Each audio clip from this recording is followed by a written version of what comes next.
Yeah.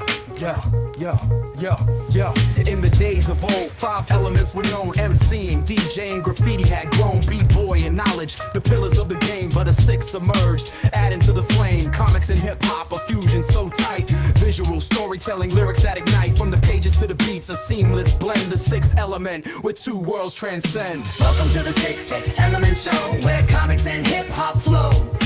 Reno and Stu guiding the way, bringing you the culture every day. Welcome to the 6th Element Show, where comics and hip-hop flow. Reno and Stu. Yeah. What's good, y'all? Sixth Element of hip hop. I'm your host, Reno Noir. This is your co-host, Stu Dog on my right. Well, that's his wall. Peace. Slim Jim Longfoot, salute. Corey Adger, salute. EGC Divine, peace. What's good, y'all? Yes, sir. Welcome to our Saturday show, where we gonna get it in and get it popping. Stu Dog is definitely working with some technical issues, but he's getting it popping as well. He'll be back in a second. Great show tonight. A lot of leaks, a lot of set photos. If you're interested in that kind of thing, we got it for you. We got some new toy figure lines.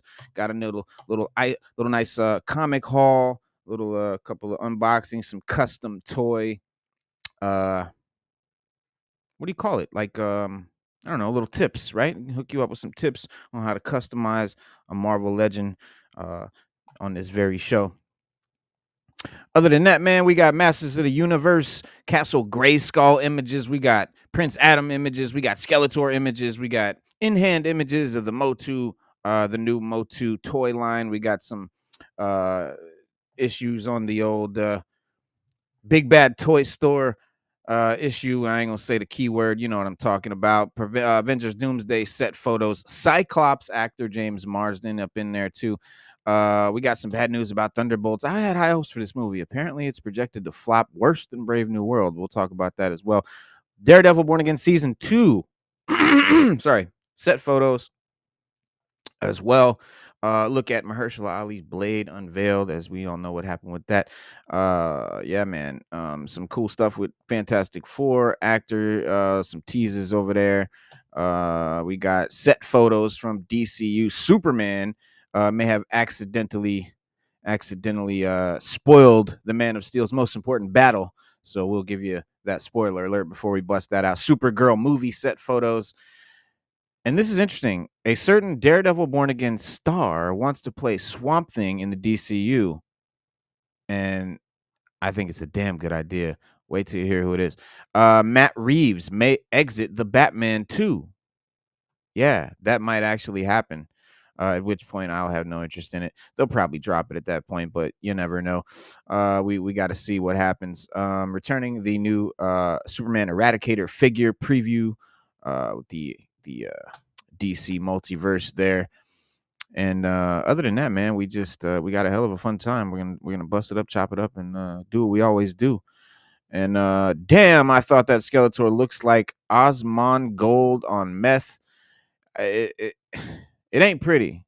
It ain't pretty, I'll tell you that. Pretty it is not. Let me see what the hell's going on with Stu. But pretty it is not, man. We're gonna talk about it though. Yeah, man, check this cool lighter I got. It's like solid metal. It's pretty badass. All right, hold on. Here he is.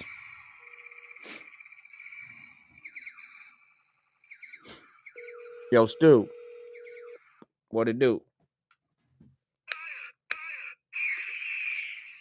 Yo, I'm coming right back and I had to update my Google Chrome.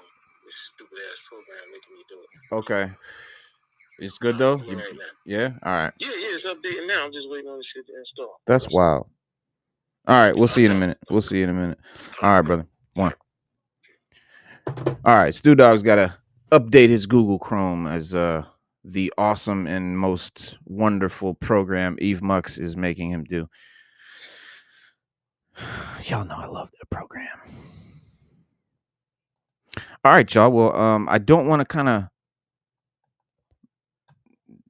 dive too deep before Stu gets here, but I have some interesting news here. So, well, not news. I mean, it's pretty dope. We'll check it out while we're waiting for Stu Dog. And here we go. Check these out. I am in awe of these new figures. Skirt. This is what's going on at Big Bad Toy Store right now. This is the pre-order list. You can get your new Godzilla 2000 Millennium Heat Ray Godzilla PX, the new Maximum Legends Maximum. So I want to talk about this real quick. This is the Marvel Legends Maximum Series Hulk figure, right? Everybody love. Oh, it's so cool. It's got the rubber chest so he can slap his hands together. It has a missile that can be torn in half, torn asunder, and it's got like wires and guts coming out of the middle. There it is. And there's the wires and whatnot. And it's a beautiful figure.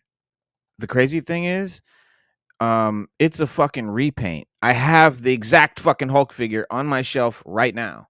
The only difference is these ugly, ugly, ugly ass heads. And they are ugly. I mean, they're just not good looking heads. None of them. I mean, what's this one with the part in the middle? This one that's supposedly Deodato with these giant horse teeth. That's not how he looks in the comic that they're supposed to be referencing. And this other dude with the giggity jaws. You know what I'm talking about? Giggity. It's just not. It's nothing special, but it's supposed to be this Maximum Series Hulk. And here's the thing, guys. Not only is it $59.99, but yes, you're gonna pay $100 for this figure because of the tariffs. Unless they say listed price excludes tariff surcharge. You can go, I can show you where we at. Let's see. I think it's over here that they've included the tariff prices already. Let me see. Marvel Legends Hulk. I probably fucked it up. It's enough. It's good enough. There it is.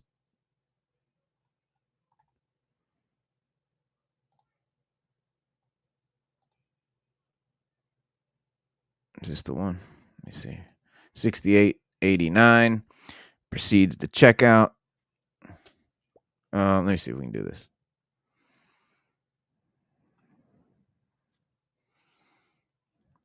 Let me see.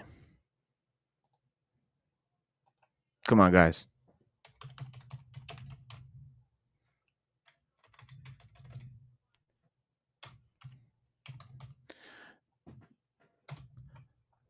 Somewhere it shows it. I'm gonna show you guys right now. Just so we. Here's $74.99. They say there it is. We don't care. We're gonna just gobbledygook. I don't care. Come on, can I just log in as a guest? Oh, Jesus Lord.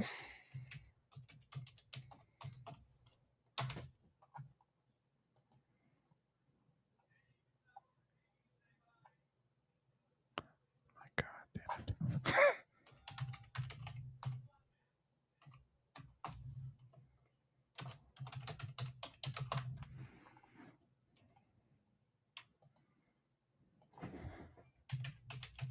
This is so fun. This is what they take you through just to fucking.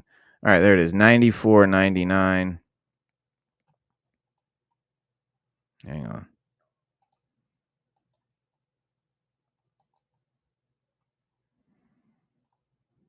Yeah, I'm not going through all that. But suffice it to say, you're gonna pay $100 for the figure. And I gotta pass. I gotta fucking pass. I don't want to pass. I didn't want to pass. I would buy it. Without the tariffs, I'd buy this figure. I like it. I'm gonna shit on it because I can't afford it, but no, it's a repaint of a Hulk that I already have. It's got a rubber chest, which I'm still on the fence about. I don't know if I like that. I'm gonna have to see how it looks. It might be fine. My issue is that rubber chest is going to change color over time. Different than the arms and the torso and the head. It's a different material. We all know plastics over time fade, change color, what have you. And when you have two different types of plastics, they are never going to be the same. They're always going to look different. So this whole pectoral chest piece is going to be a slightly different shade than the rest of it. So already right there, I mean, and then like I said, I can only use one of these heads. That's only the one that's usable. But I just can't justify $100. Can't justify $100. Absolutely not. Where is Stu? Is Stu? Oh, what happened, man? Hold on.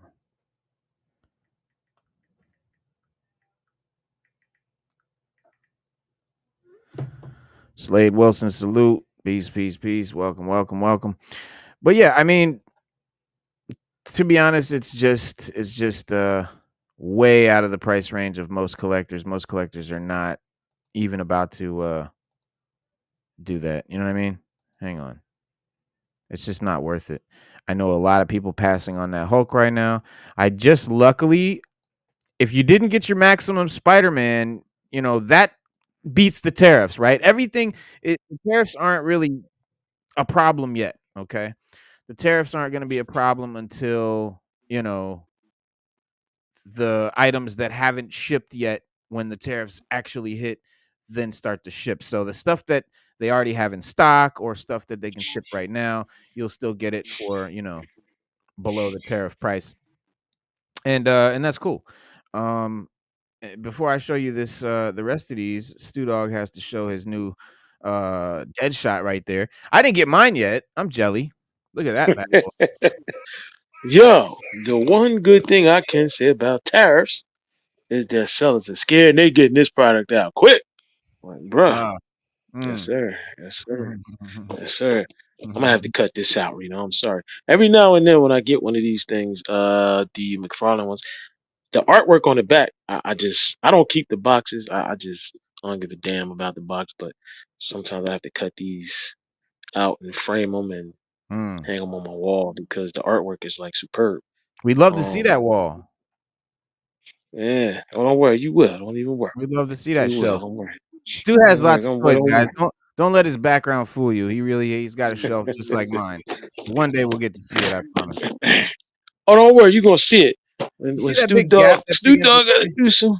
You see that big Stu space where? Right behind here. you, right? You could the empty space next to the wall. You can slide a shelf right there up to that wall.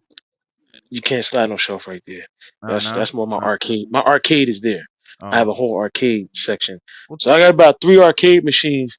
I got about 3 arcade machines right there, man. we can't see him. Raise the camera up a little higher. I bet we can see him. Well, I mean, you What ain't the gonna do it arcade? now. You don't do it now. Yeah. Yeah, the arcade I is. think you just see him. Look. Fish See, tank. see how fly that is. Look at that. Pac-Man. Yeah. What else? Galaga. What's the other one? Mortal Kombat. What was that? That's Pac-Man. Actually, that's Street Fighter, but I modded it out. So it's got about 50,000 games on it. I hooked the Oh, Raspberry nice. Pi up to it and then I modified it. So when you Yeah, turn it on, you can actually play about 50,000 games. So I fire. got that Street Fighter, Killer Instinct. This painting right here of Scarface is actually all right. Comics are art to me, and art is comics. Of So course. this painting right here is actually a painting that was made by an artist from the movie Scarface. You can't see it. The camera won't do it any justice, no Yeah, matter how close I bring it. yeah. It's actually every word in the script of the movie, and they arranged it to look like Tony Montana sitting in a Oh, yeah. chair, Right, getting right. shot. Right before we had the sling in his arm. So Mhm. let me see if I can get it close, and you can actually see it. So when you look, it's actually. When you look, and then you'll see my toy shelf in the back when I turn around. See all the toys and everything. Yeah, See all the collectibles and everything back there. yeah. So It'd be dope if you could put your desk right there and have that behind you. I don't know how to turn like this. It. Actually, what I'm going to do is I'm going to turn it the other way. You'll see the Uh-huh. movies in the background more when I get it. But let me see if I can do it because I don't know how to turn this camera around on this. All right. So if you can look, I don't know if you can see it. Can you see Yeah, the words. Yeah, the the little letters. words? Yeah, look Yeah. at that. So that's every word that was in the script Right. for the movie Scarface, and they Mhm. made it look like Tony when he was shooting at him when he had the sling when his arm was in the sling. Hold So it still so we can see it, because when you're moving, you can't really see it. But I want them to see oh, you that. can't see that. Yeah, just hold a still shot. Let it Yeah. focus for a second. There you go. You see all those letters, guys? That's cool, and that's the script. Yeah, that's Yeah. fire. That's a good idea. It's really cool. So if you read it, which I did, because I was like, oh, I said that can't be the whole script. So I read it. Scripts ain't that long, really. No, Just it's dialogue. Yeah, nah. Yeah, they're not like it's books. actually right now that white piece of paper that's so the picture's actually bigger than that, but that's Mm. just a border that I had put on there because I had to get it Mhm. framed because it cost me a pretty penny. to Right. buy it when I bought it. Right. And it's actually worth more than what I bought it for, a whole lot more. Yeah. Yeah. I believe Well, it. we won't discuss that on air, but I'll tell you later on. I'll tell you later on. I believe it. But I got it for a steal. The pictures that are above the arcade back there, you can't really see them, but they're Street Fighter pictures. They're made on rice paper and they're drawn in traditional Japanese art form on traditional Japanese paper. Wow. Um, they were. I also got them on sale, and they also were pretty penny. They're worth a little more now. So I do collect art as well as comics because to me, comics is art and art is comics. And anytime I can get Yeah. something comic book or game related that's art, or hip hop related that's art, I always buy it. I always splurge on it. I don't care what it costs. Um, because you don't find it every day. Right. So that's one of the reasons why I do it. And Reno, I'm happy I got my desk, man. I can't listen. They got this out quick, Reno, because Yeah. I'm gonna be honest with you. Yeah, yeah. You should have got yours because we got them at the same time. I know. Well, you're probably closer to where they are. I don't know. I just Yo, that dark side is hard, man. Is that man, a you just statue? don't know. Nah, B. So all right, we getting over to this thing here. So this is the new first of all, I'm dropping this check it out. These are the new DC Comics Dynamic 8 or 8 Action Heroes. They're called DAH for Dynamic Action Heroes 143, 142, 139, 140, and 141. So it's a nice little DC lineup, and they're fucking dope. They're 8 inches tall. They're just a little bit. They're 8.27 inches tall. So they're a little taller than McFarlane's, which is honestly a letdown for me because I'd rather all my shit be the same. You know, I wish it was all 6 inch, but the 7 inch McFarlane, fine. Now here's another 8 point. So it doesn't really rock with your McFarlanes or any of the other DC your shits, but they have a nice selection right off the bat. You got the man himself, Batman. DAH 143, and they're really nice. I mean, they're fully articulated cloth capes, cloth wire capes, but the And they come in face cloth sculpt. arcade. Oh yeah, leather. Look at this one's leather. It's like a pleather. Damn, man. Look at that shiny like pleather You, cape. you know what? Put it on. Oh, it's not on the big. Put it on the big screen, cause That ain't big enough. Hold on, what's it? nah. You got it on the side screen. Oh You damn, got what me you? on the big screen. You got it on the side. There we go. There we go. There we go. Glad you said Yo, something, look at man. All right, all right. yo, Here look we at go. that utility. Look at that utility belt. Yep. Yo, what? And these are by McFarlane? No, these are by. No. No, that's the thing. These are not McFarlane. They're 8.27 inches tall. They're called DAH or Dynamic Action Heroes. Here's the whole set. You got a Batman, a Superman, a Darkseid, a Green Lantern, and a Flash. And they're dope. Now here's the thing. They're 50 Yeah, bucks. these. I Okay. think well worth it for the price, for the size, for the quality, for the articulation. Right. Well worth it, but the tariffs are gonna kill it. So they're not made here. I don't. Not many toys are, so I don't think so. But I don't know. Maybe we'll do Well, some bust it. research. Well, bust. Well, check it out, bust it. Let's Remember the find other out. day when you read the letter? Remember the other day when you read the letter while we finding out when you read the letter about the when Big Bad Toy Store sent you the letter about the tariffs and all of that. Mm-hmm. And remember how I was saying like, look, these figures here are reasonably priced. Like they're good quality. They're actually a great quality. I'm gonna keep it a buck. They're great quality for the price that they sell for. Once your tariffs hit about 60% or more, it kills the market because now this is going to be worth double what it's sold for Mm-hmm. initially, and that causes pass down to us. But remember, Reno, we were saying how we were both going. I was like, yo, maybe it might be better if we just splurge on a figure that might be $50 instead of paying for the ones that Yeah. were they're cheaper. It might Oh be just yeah. better to just move up to Mayfex or something like that and Yeah. just go for it. Like especially like you were saying earlier, if it's already here, it can't be taxed. It Right. can't be tariffed. Right. So we might as well just go for whatever they got in stock, get our stuff, and keep it moving. It, Well, it might benefit us more. this is interesting here. So if you look at these items on Big Bad Toy Store, they're $48.99. Excludes tariff surcharge. And it says down here, list price excludes surcharge.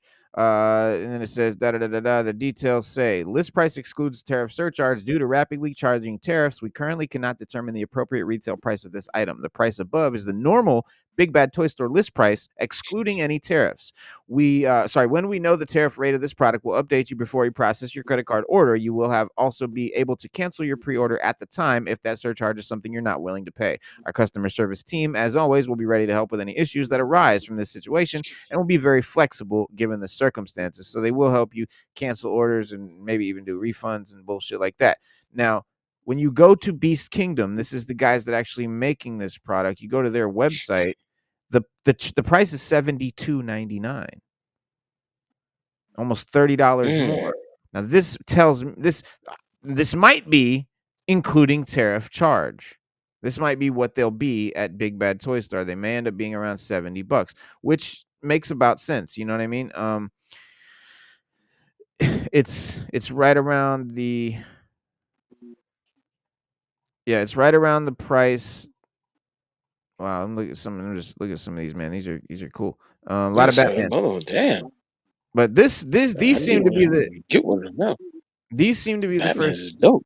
comic ones. I like. Yeah, Yeah. these are all like movie ones, Penguin and shit. But these like are comic ones. And at Big Bad Toy Store, like I said, here's the. Let me see if we can get bigger pictures from this site. I don't know. Let me see if it says anything about tariff charges. No, it's just got a price, $72.99. Details doesn't mention. Yeah, I'd want to ask this company if this includes a tariff price or why they're charging, $30 more than a site that should be charging more than the main site, because they actually have to like make a profit. Okay, this is cool. You can zoom in. So here you go. Really cool poses. It's fully articulated, all that good stuff. It's got the cape. And yes, you can see here, you can tell that this cape is like a pleather material, right? Right. You see? Yeah, that's dope, bro. See now that I could rock with that, man. Look at that detail in that joint. See, that look hard. Are the gloves made out of like a pleather? Kevlar vest. It ain't pretty. We're gonna look at some set pictures in a minute. We're gonna look at some set pictures in a minute. Yeah, man. This it's like a pleather. What'd you say, bro? Are his gloves made out of like a pleather or is that plastic? They look to be plastic. They look to be different than the cape itself. The face sculpt is crazy dope. Like you said, That face sculpt is hard. Yeah, that ability belt's hard, brother. Yeah, that make it pop. Like that make you be like, damn. Like I might have to get that. I might have to get that. See, this is what I'm talking about. Wow. Before we're buying these right now, and these are good for the price. We're like, damn, we getting them. But then Mayfex, we know is better than McFoy. We know that, but we don't want to pay that large price for it. But now with tariffs, if I'm gonna spend more money, I might as well go for the higher price product that's already here. I don't have to pay a tariff on. If it's already here, yeah. But I'll take that chance just to get a more quality figure. If I gotta pay. Yeah, you're right. And to get shit off eBay, like guys that already have figures here, personally, this is the time where I'm gonna go back and start buying those, like the Beast character, the Beast figure from a few years ago or whatever. Like I'm gonna start buying those figures that someone already has, right? It's an old figure that I've been wanting to get, but I ain't got it because I've been worried about buying these new ones. Right. Well, I can't afford these new ones. So I'm buying these old ones. This I can't afford them either, bro. Like it's because, like I said, once the tariffs get to like 60% and up, it ain't even worth buying anything because it's too much. It's gonna double the price of the figure, and you're gonna be sitting there scratching your head like, damn, like I'm gonna be eating out of soup cans if I keep trying to get these figures. Is you got to make a choice, man. Like, so I would rather splurge and maybe be able to get one a month. Yeah. Yeah. See, I need a Flash too. I think I'm gonna pull the trigger on that one. I mean, I don't know. They're pretty big too. They're big. They're really big. But I think I'm gonna pass on these. I now that I'm looking at it, because it looks like a live action. Like that looks like a TV show. Like that looks like a live man, like a human man. And I don't want my toy. I want my toys to look like comic characters, like cartoons. I don't want them to look like humans. I don't want them to look real. That's just what I'm on right now. That's just me. This is what I'm on. But this is a fucking amazing. No. Dope Boy, looking that figure. Batman. I don't give a damn what that Batman. That Batman look. That Batman is hard, bro. Yeah, dog. This That Green Batman. Lantern ain't nothing to sneeze at too. Hal Love it. Jordan is. Hal Yeah. Jordan is crazy Now dope. look, see what I mean about the white against the black with the green. That's what I mean about Punisher. They never Yeah, do Punisher with the white boots and the white gloves. Look how that pops. Like yeah. look at that, man. Like that would make that Green Lantern, that's hard, bro. Damn. That shit is hard. Look at it, man. Yeah, they pretty big though. I know. Yeah. You said they're a little bigger than Todd McFarlane joints? Well, Todd McFarlane's are 7 inch. These are 8.27. These are like 8.5 almost. About an inch and a half taller. Yeah. Yeah. Yeah. Damn, bro. Like this Superman's even hard, and I'm not even a fan of like Superman figures, but the face sculpt is dope. Yeah, that's Dun, super. dun, dun, dun, Damn. dun. Yo, look at that. Uh-huh. Look at that suit. That's hard. I fuck with that. But yeah, what is this 72.99 over here? 48.99 over here. We don't know what the tariff charge is, so it is what it is. I don't know. I'm gonna pass on these. As much as I don't want, I even put them in the cart. Like I even put these all in the cart just now, but I'm not gonna do it. Not gonna do it. I'm not gonna do it. Like yeah, they're probably worth even 70. Like because Mayfex are 100 and something. I think these are made in the United States. Well, no, because then why? Yeah, I don't know, man. It's hard to say. I'm gonna have to call Dynamic Beast or Dynamic Action here and see what's going on with them and why that's happening. But to our main topic of the day, we have this hideous Jared Leto. I was looking at that, man. I'm Now appalled. I'm appalled. Now, I don't. Wait, before we start. I mean, I know. Well, we're started. We're started, but I got one question I got to throw out there before we dive deep Yeah. into this rabbit hole. Okay, it is okay because this is turning me off even more. And you said that the Masters in the Universe, this new movie, Prince Adam is going to be like an office clerk or something like that, and it's going to take place on Earth. Yeah. Well, it's going to start out on Earth. He's an office. Right. He's a boring office clerk working in a cubicle, and he finds out that his answer that when that he somehow he forgot that when he was 10 years old he got taken from Eternia to Earth, and ever since he's been 10 Wow. years old he's grown up on Earth, and he in his memory feels like all the Eternity stuff was just childhood fantasy or some shit, which again makes Okay. no sense. You have no memories of Earth before 10 years old. All your memories before 10 are Eternia, and you think that was your imagination? I don't know. For me, I can't buy that. It's a stupid premise. Yeah. It's just a dumb way to Yeah. make it based on Earth But you know what, Reno? There was a for a movie casual audience. that came out. There was a movie that came out a few years ago that had the same idea. It was called Kin, Kin. It was a little boy who found a space gun or a futuristic plasma rifle, and he was using it. And Michael B. Jordan came back from the future and told him that he was this special kid, either from the future or a different planet that he didn't remember he was from, and that they would be back to get him one day.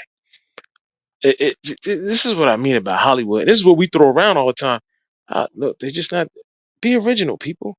Don't piggyback off nobody's idea because Yeah. that's not what He-Man is about. He-Man's already established. Run with the lore. Run with it. Right. Run with the lore. Right.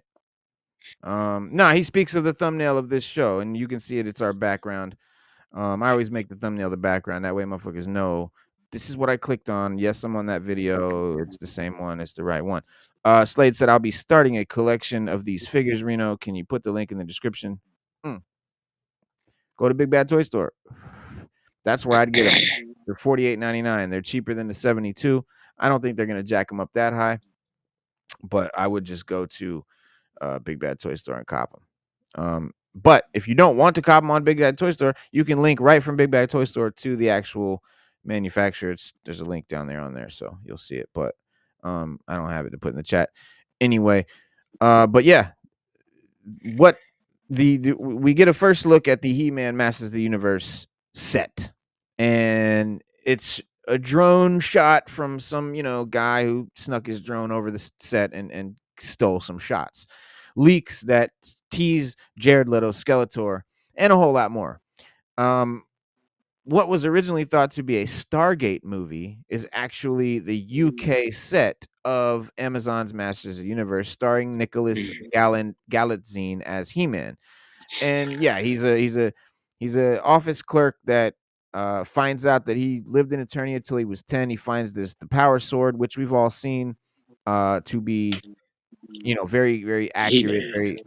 I mean, very, very accurate. The toy, like, or not the toy, the sword that they're using in the movie is very accurate to the sword that we know and love from childhood, right? The It's the cartoon. same, Yeah, from from the the cartoon, cartoon. from the toy, from the cartoon, all of that, and it's a beautiful thing. Yeah, because you can't front on that sword. Like No, you you can't can't. front on it. And yeah, and He-Man also has a battle axe, but they never really show it in none of that. They show it in the comics a lot, but they Yeah. never really show it in the TV show or the cartoon. Well, that's the And sword. Superman can't lift it. Yeah. And it's right. That's a little tidbit for you Superman fans out Yeah, there. right. Superman cannot lift He-Man's sword or his battle axe. Yeah, Only He-Man is strong enough to lift it. right. Right. And yeah, whatever. Yeah, they had He-Man whipping on Superman. Yeah, in the comics. I used to have that comic, He-Man versus Mhm. Superman, Yeah. a long time ago when I was a kid. Yeah, It's they good. said It's entertaining. He-Man. Because they want him to be the most powerful man in the universe. Superman is just the most powerful man on Earth. Now, but so the leak follows Amazon showing off the first footage at CinemaCon, which, according to reports, lines up with a He-Man fan on X, on Twitter, who also is confirming the leaks. Now, much like what recently happened with Avengers Doomsday leaks video, these leaks come about via drone footage from very high above. The images captured are pretty blurry, and the actors can't really be recognized. However, that hasn't stopped He-Man fans from being able to put together the details. You've got these are sort of, like I said, they're from way up in the sky, drone shots, but there you go. That's Skeletor.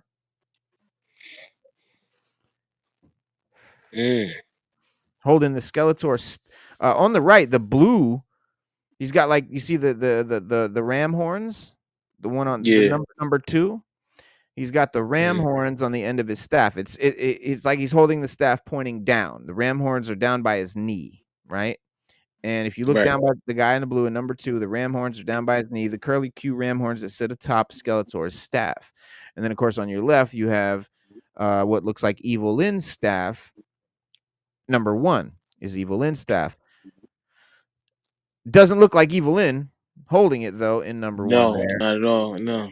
And Jared Leto, or whoever that is in the blue, as with the Skeletor, is clearly in some sort of maybe a green screen suit, or that's his Skeletor hood, what have you. But, like, purple hood, purple. God, I hope. And there's a guy with, like, a jetpack in the background, and you see all the minions along the side, sort of along the sides there with their skull themed heads and stuff and costumes. And it all seems to be very green screened. But that's just so, like, I think it's a picture of Prince Adam being captured by Skeletor's forces, and as I pointed out, it seems to be taking place on Eternia at Castle Grayskull, and we do have some images of the Castle Grayskull drawbridge with the teeth. So I'll show you that too in a second. And the drawbridge, you can see the tip of the drawbridge there. That blue tip thing. Look down there is where the drawbridge is, and but yeah, possible Evil In staff there, possible Havoc staff, Skeletor's Havoc staff, a large CG being, possibly Beastman, and the Skeletal Warriors, that we see. Number 3 in the image. Let me see. Yeah, number 3 there. That's the possible Beastman, big CGI character. So he'll be a big, tall dude with big shoulders, which probably that bar with the 2 lights on each end of it are probably his shoulders, and his head Right. probably hangs down kind of almost in the middle, right? So yeah, like Beastman in the background, and then there's these drawbridge photos. Let me grab you those.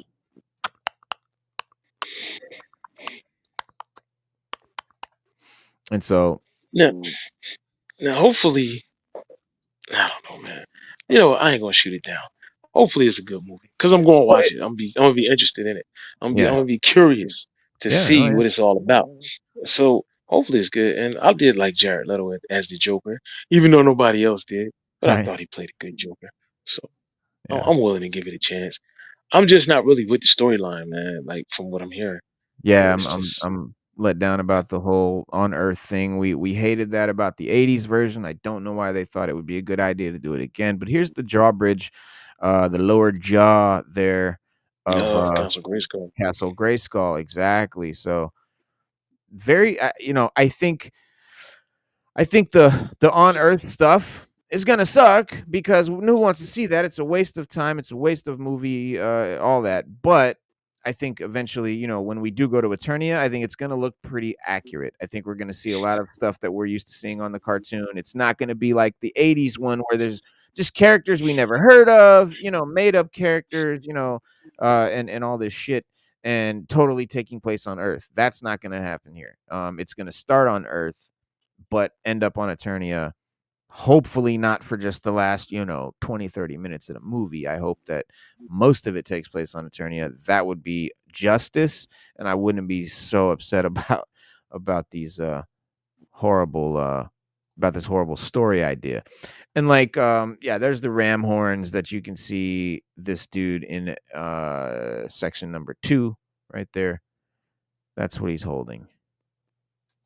That's Skeletor's Mm. staff. That I mean, that looks like what we get in the cartoons Right. and I in the mean, and the toy. yeah. And So I'm psyched about that. I'm excited for that. And yeah, here's a little synopsis. It says 10-year-old Prince Adam here. Let me share. Let me share. And yeah, so I mean the plot doesn't sound the best when you first hear it. But hopefully we get a lot of 10-year-old Prince Adam who crashed to Earth in a spaceship and was separated from his magical power sword, the only link to his home on Eternia. After tracking it down almost 2 decades later, Prince Adam is whisked back across space to defend his home planet against the evil forces of Skeletor. But to defeat such a powerful villain, Prince Adam will first need to uncover the mysteries of his past and become He-Man, the most powerful man in the universe.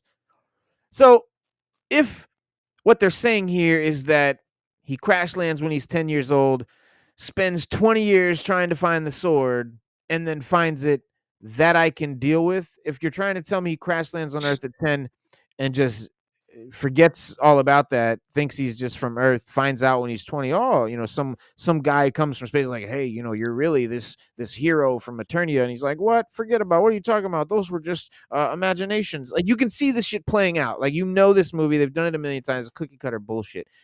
I hope it's not that. I hope it's more like what they're saying here, where he's actually been hunting for it for 20 years. Why it took him that long to find it, I don't want a whole movie about that, but No, we definitely don't. And Hollywood will do that to us. oh They'll yeah, they'll they'll give us this whole, and then the last 20 minutes of the movie, we'll see him and fight Skeletor for 10 minutes, and then the other 10 minutes will be him celebrating with the people on Eternia, and the yeah, movie's over. So we don't want to exactly. see that, man. Come on, just give us He-Man. Now, if the first 10 minutes was He-Man on Earth, and then he gets whisked away to Eternia, all right, now you got my Yeah, antenna. I'm 10 have cool. just risen. Yeah, I'm Yeah, cool. I'm cool. I'm cool. Yeah. So the police then found him in his power sword. He's wearing pink like he does in the cartoon.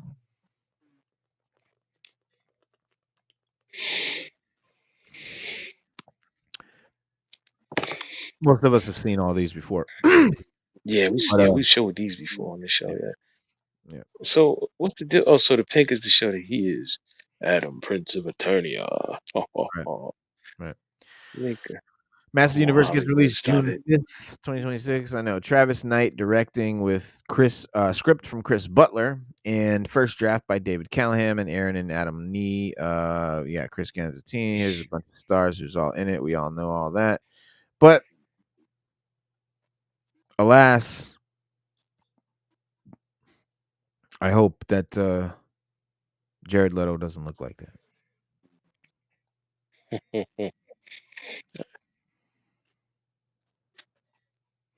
'Cause this ain't Yeah, I it. hope they put some it might be some CGI on top of that, Reno. We never know.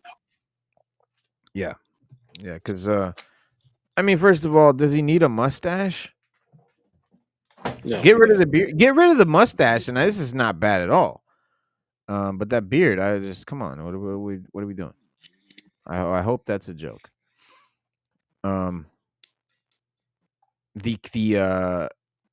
but yeah, the Castle Grayskull I thought was really cool to see that drawbridge like that. You know, to see the Castle Grayskull, because we all remember that when we was kids. You know, the big toy or whatever. Um, let's see. Live action take on the classic animated series recently added Morena Baccarin as the sorceress, Johannes Jorga Johansson as Malcolm, aka Fisto, and James Purefoy and Charlotte Riley as Adam's parents, King Randor and Queen Marlena. Yeah. Now, Masters of the Universe has a toy line. And wouldn't you just be so excited? Masters of the Universe has a toy line. And, you know, there's a new movie coming out. So I'm excited to see the new movie action figures, right? But here's what we're getting instead.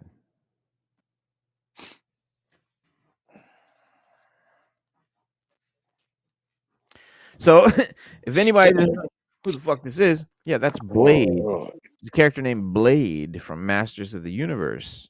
Isn't he from the original? Wasn't he from the movie? It's from the The 80s. original Master of the Universe movies? Yeah, the 80s movie. And there's the 80s sorceress. There's this guy, this character that never been in a He-Man cartoon, comic, or anything that they made us watch. Who's this golden dude here? Was he in the movie?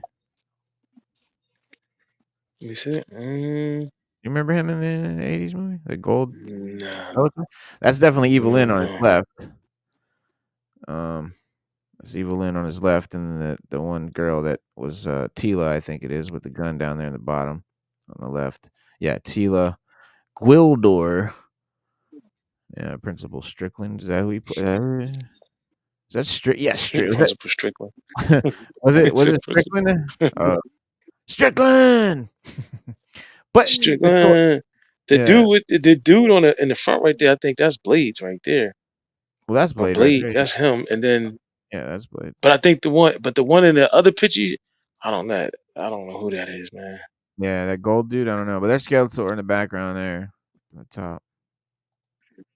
The Skeletor character in the '80s movie was not bad. Like that was cool, but like all these other characters that they made up were just ass piece.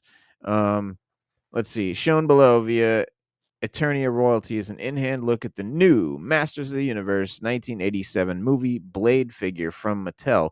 Also featured on the box art are Skeletor's troopers, Tila, and the Sorceress. Hopefully, these are a sign of good things to come in the future as far as adding to our 1987 Masters of the Universe movie figure collections. One that I don't have because I have no interest in movie figures, and I definitely have no interest in a movie that I hated.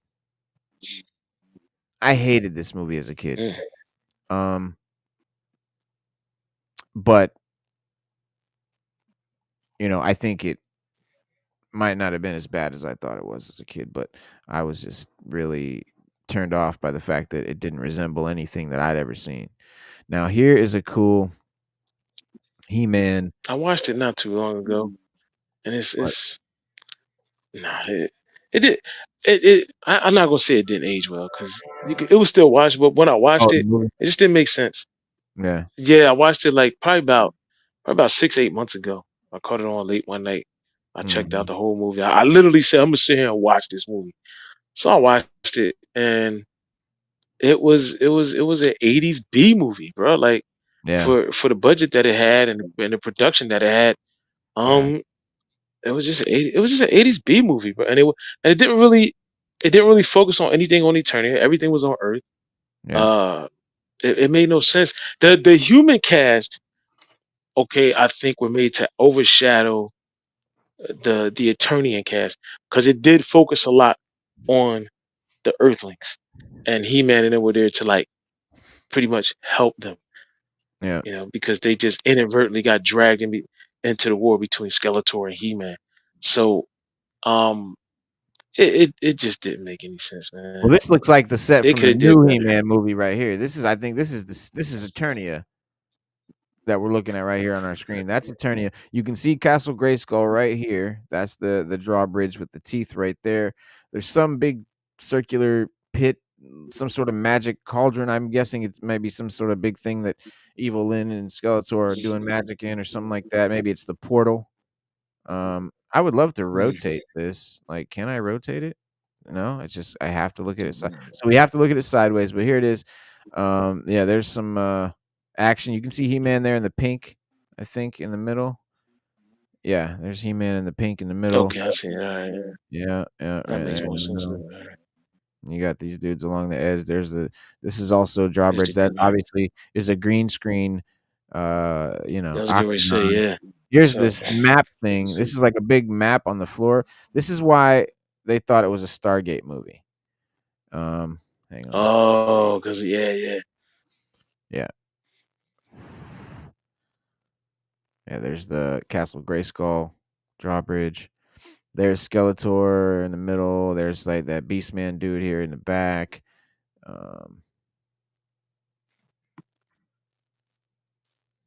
Yeah, but this thing in the middle here, I'm gonna try and get a I'll pause on it if we can get a good shot of it.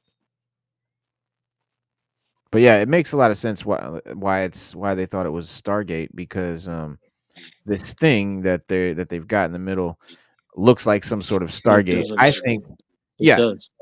and I think it's what they're using to get He-Man from Earth to Eternia and To whatnot. Eternia. Yeah. And like I said, Reno, if they give us maybe a See? setup on Earth, 10 minutes, and the Yeah. rest is we get through that portal and we chilling after that and Eternia, Yeah. I'm down, bro. I'm down. I want to see it. I Yeah. want yeah, I'm Because down. we've had other movies that made that mistake. Green Lantern, for example.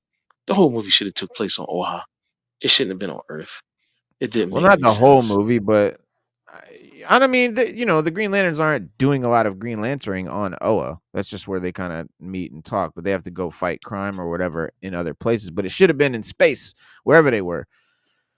But That's for my damn thing is, sure. if you were gonna make it a Green Lantern movie, an origin film, when Green Mhm. Lantern got his training, he got most of it on Oa. So he Right. just and they were amazed at him being a human that he could make constructs. Like they Yeah. really thought that a lot of aliens was like, yo, like he's a human, and it wasn't like they didn't know about Earth or they didn't But know he where got it was or he, anything. the He's just humans like got the most willpower or some shit.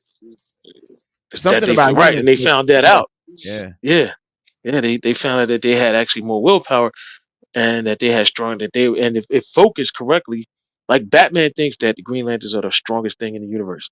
He literally does. Like he literally is impressed with Yeah. Green Lanterns and he thinks they're very dangerous. Right. Yeah. I But mean, anyway, back to He-Man. So that looks like a I, Stargate. And I, I you see these little pillars it on the does look like Stargate. there's like Yeah. pillars. There's pillars going around. Each pillar is taller than a person. That's how big this thing Yes. is. You Yes. can see a guy right here walking. He's just exactly the same height as one of the pillars, maybe a little shorter even. Mm. There he is walking right there. When's Walking this right. movie supposed to come out? We know. This is the day after my birthday in 2026, June 5th. God damn, we got a whole another year to go. I mean, well, Look, I'm with it. there's Once like it's good. statues lining. There's like a walkway on each end of this portal deal, Stargate thing, and there's like statues lining this side. It looks like there's teeth or statues or some shit lining them. But this whole thing is huge. This massive set. And look, you see these thing that my mouse is pointing at right here? Yeah. These are semi tractor trailer things. Here's 9. This is 6 tractor. There's 9 tractor trailers in this. That's how big this thing is, right? This is a van. This little dot here is a van. This is a massive, massive set. I'm sorry that it's turned sideways. That's a fire truck right there. This drawbridge is longer than a fire truck. Wow. We got to remember scale. If you do the scale right, Castle Grayskull is huge, and the Well, it's front a door is castle. huge. It's a, Yeah, it's a it's a castle, castle. Yeah. and it's like a mountain, so it should be. Yeah, Right. and you got Snake Yeah. So it Mountain. should be. Yeah. This might be Yeah. Snake Yeah. Mountain. Snake Man. Yeah. Yeah, because this is a different. Yeah, this might even be Snake Mountain or some shit. It could be. Yeah. Yeah, because this is Skeletor and his forces, and they're not in front of Grayskull. And we all know, Grayskull is held by He-Man and them, right? Mm. Yeah. Snake Yeah. Mountain is held Definitely. by what's it called? These big Skeletor. ass cranes are green so that they can disappear. So these big cranes are doing shit. But this thing is massive, guys. These things right here that my mouse is going across, these are all semi-tractor trailers. This is 3, 6, 9, 10, 11, 12. This is 12 semi-trucks stacked together. Just this little section right here. That's how big this fucking thing is. And there's two whole semi trucks right there. But yeah, it Yeah, could. I mean, it could be Snake Mountain. but all the money they're spending this giant thing. This is clearly, they're doing a lot of Eternia shit. This is not gonna just take place on Earth like the 80s movie. A lot of us are scared of that. I don't know.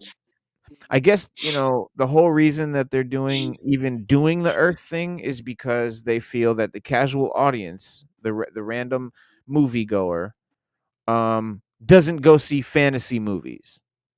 They go see blockbusters, right? And so to make it a blockbuster, to make it relatable to people that aren't nerds or, fantasy sci-fi, movie lovers, just the casual guy, is they make it take place or start on Earth. They make the main character an Earthling so that it's relatable. Because as soon as you go, as soon as it's, Lord of the Rings take place in Middle Earth, it's no longer casual audience movie. It's Lord of the Rings. That's for those fantasy nerds. I don't go watch those movies, blah, blah, blah. This is like, oh, I can relate to it. You're going to see the trailer. You're going to see He-Man. You're going to see Prince Adam walking around. There's cops and he's on Earth. You're going to see as soon as so the casual audience will catch that and be like, oh, okay, well, like, this might be something I'm interested in. Oh, look, it's like a blockbuster. Oh, it's like a Marvel movie. And that's what they're going for. They want it to seem like a Marvel movie. Which is why it's like Thor is not going to take place completely on Asgard, is it? It's taking place on Earth for that reason. Marvel, That makes sense. yeah, I mean that's the whole thing. That's why it's all geared to the casual audience and not really made for comic nerds. It's really not. None of this stuff is. Slade and ordered them that fit the Batman, the Green Lantern, and the Superman. Definitely good choices there, Slade. Those are going to be real cool. Can't wait to you. When you get those, man, you got to show us too. Yeah, definitely. You definitely got to show us those. That Batman might wind up and find its way into this household. That Batman is hard, bro. Yeah, and I honestly, I might just splurge on the dark side because he could actually go with my McFarlane figures, being that he's 8 and whatever inches. Dark side is big like that, so it would make sense. So if I do buy any of them, it might be the dark side. That being said, for some reason, Big Bad Toy Store is selling the dark side for like $80. where all the rest of them they're doing for $48. So I'm not sure why Darkseid's more, because I looked and he's around the same height. I guess he's bigger, he's got more plastic to him, but to be almost double price is kind of weird. So I'm not sure what's going on there. But we got the new Decepticon, the new Transformers. Oh, hang on. Well, they're gonna let me know about the tariff issue. They're gonna let you know about the tariff. They're gonna let you know before they charge your card. They're gonna say, "Here's gonna be the surcharge. Are you willing to pay it or not? If you're willing to pay it, then they'll charge your card. If you're not, then you don't, and you cancel." And they're ready for that. They know, like, they're not even fucking around. They hate the whole tariff thing. They want to. Big Bad Toy Store wants. They hate that they have to do it.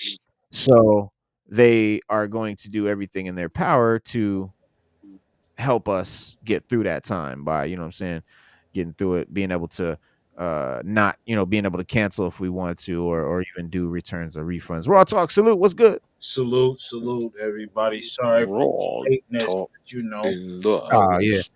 anytime, bro. Stuff happens. Yeah, that it does. Raw talk. What's Raw going talk on? is like my wife be. Raw talk is like my wife say sometimes. Life be lifing. So It would be lifing. Yeah, man. yeah, Right. life be lifing. So ain't Life- nothing you can do about it, but let it be life. Mhm. Yes, sir. Yes, sir. Well, we've been talking about the He-Man set photos and Skeletors, and then we looked at all that stuff. So that's all you missed so far. But now we do have some more set photos, and this is interesting. Cyclops, James Marsden, Cyclops from Avengers Doomsday. We got a little snippet of him on set backstage. Avengers Doomsday has begun shooting in the UK, and a possible first set photo is doing the rounds on social media, and it was reportedly taken on or near the movie set. So we should start by pointing out that there is a very strong chance this is fake. Then again, if it were like AI or generator, some bullshit like that, I would think the creator would have dreamed up something a little more exciting than Marsden just talking to like Benedict Wong, having a chat in what doesn't even appear to be costume. So I think it's real. I just don't know what it is. But still, if this insinuation is that we'll get a scene between Cyclops and the MCU Sorcerer Supreme Wong, then it's a pretty exciting glimpse at what may become in the Avengers Doomsday movie next summer. Benedict Wong was not among the actors announced as part of the movie's 5.5 hour cast reveal there, but they obviously weren't listing every single person in the movie either, so that's fine. Despite that, Wong showing up was surely, a given, I think, seeing as he is the Sorcerer Supreme right now, and based on a Shang-Chi and Legend of the Ten Rings mid-credit scene working in hand with heroes like Captain America and Bruce Banner now. So Wong said, "Hey, well, look, I'm all for it. I'm ready." When he told us of a possible clash with Doom, with Robert Downey Jr.'s Doctor Doom last October.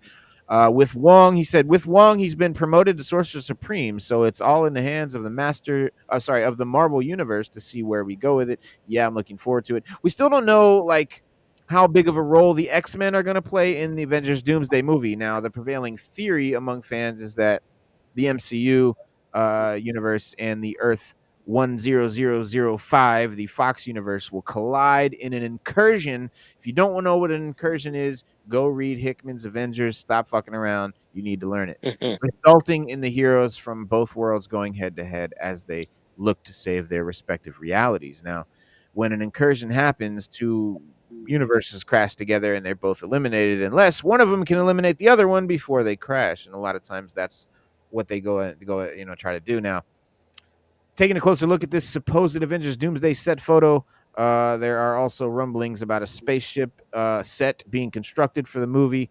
Could that be the life raft that saves certain heroes for after the final incursion? We don't know. But here's the old Marsden and Wong chopping it up. I just wanted to because I can't type in the comments, but just to answer Slade. Oh, okay. I see one. Okay. Yeah, that's Marsden and Wong. Hang on, I'm not trying to jump to X, but that's Marsden and Wong having a convo, a la Avengers Doomsday on the set. This is all I think this is some backstage conversation that they're having because there's like a cone right here. I see a bunch of giant cables, cords and shit hanging. So this looks like a trailer maybe backstage. They're somewhere on the set. Yeah. Um, yeah. As far as is Wong trying to recruit Cyclops into the Avengers to fight Doom? No, I don't think anything that exciting is going on in this picture right here. I think it's just them talking backstage. Yeah, that's just headlines. So get people to gravitate towards the article. Right. Yeah. Right. Now, this is an image also floating around that we do believe is fake. If not, then it offers a first look at Marsden and Cyclops and Sir McKellen as Magneto. It looks fake as fuck. I don't believe in this at all. I'm not even going to bother showing it. But here's the confirmed Avengers Doomsday cast list as currently we stand. Chris Hemsworth, Thor, Vanessa Kirby, Invisible Woman, Anthony Mackie, Cap, Sebastian Stan, Bucky, Letitia Wright, Black Panther, Paul Rudd, Ant-Man, Wyatt Russell, U.S. Agent, Tenoch Huerta Mejia, Namor, Mm. Eben Moss Bacharach, The Thing, Simu Liu, Shang-Chi, Florence Pugh, Yelena Belova, Kelsey Grammer, Beast, Lewis Pullman Sentry, Danny Ramirez the Falcon, Joseph Quinn Human Torch, David Harbour Red Guardian, Winston Duke M'Baku, Hannah John Kamen Ghost, Tom Hiddleston Loki, Patrick Stewart Professor X, Ian McKellen Magneto, Alan Cumming Nightcrawler, Rebecca Romaine Mystique, James Marsden Cyclops, Channing Tatum Gambit, Pedro Pascal Mr. Fantastic, Robert Downey Jr. Doctor Doom. Wow. It's a big list, but I expect to see more. I expect to see more. Wow. Now a lot of these are Thunderbolts cast members. Hold on. And Scroll down one more time, bro. Slow. Hold on. Scroll back up a little bit. who are you trying to see? There's no Spider-Man. No, Wow. not listed on here. So Again, they truly forgot about him. well, and I don't think again that this is the whole list. This is not the whole cast. This is just some of the cast.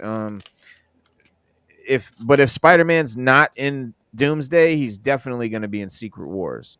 Yeah. Yeah, has to be. But That's when he get his black suit, right? I hope so. That's when he's supposed to. Yeah, Mm-hmm. that's when he does in the comics anyway. So I really hope that they stick to that and we get that joint. What happened to Stu Dog? Let me see. Stu. Did he had to go fight crime early this time? Nah, he said that he was gonna rock till like 8:30. Oh, word. Yeah, he'll be back. Yeah, yeah, but this is for Slade. He wanted to see the OG Oh yeah, the O-ring wrench right there. and the monkey wrench. That was, Monkey Wrench was one of the first. See, for me, like my age group, like where I was at, Monkey Wrench was like the dreadnought that came in when I came up. Like he was the first, because Mhm. first it was just the three. Yeah, Right around the time Monkey Wrench came in is around the time I came in. yeah, because then you had the other dreadnoughts. Because I know Slade may ask about those guys. There you go. You got Thrasher. Yep. Yeah. You got Zartan. I got both his Xandar and his Arana.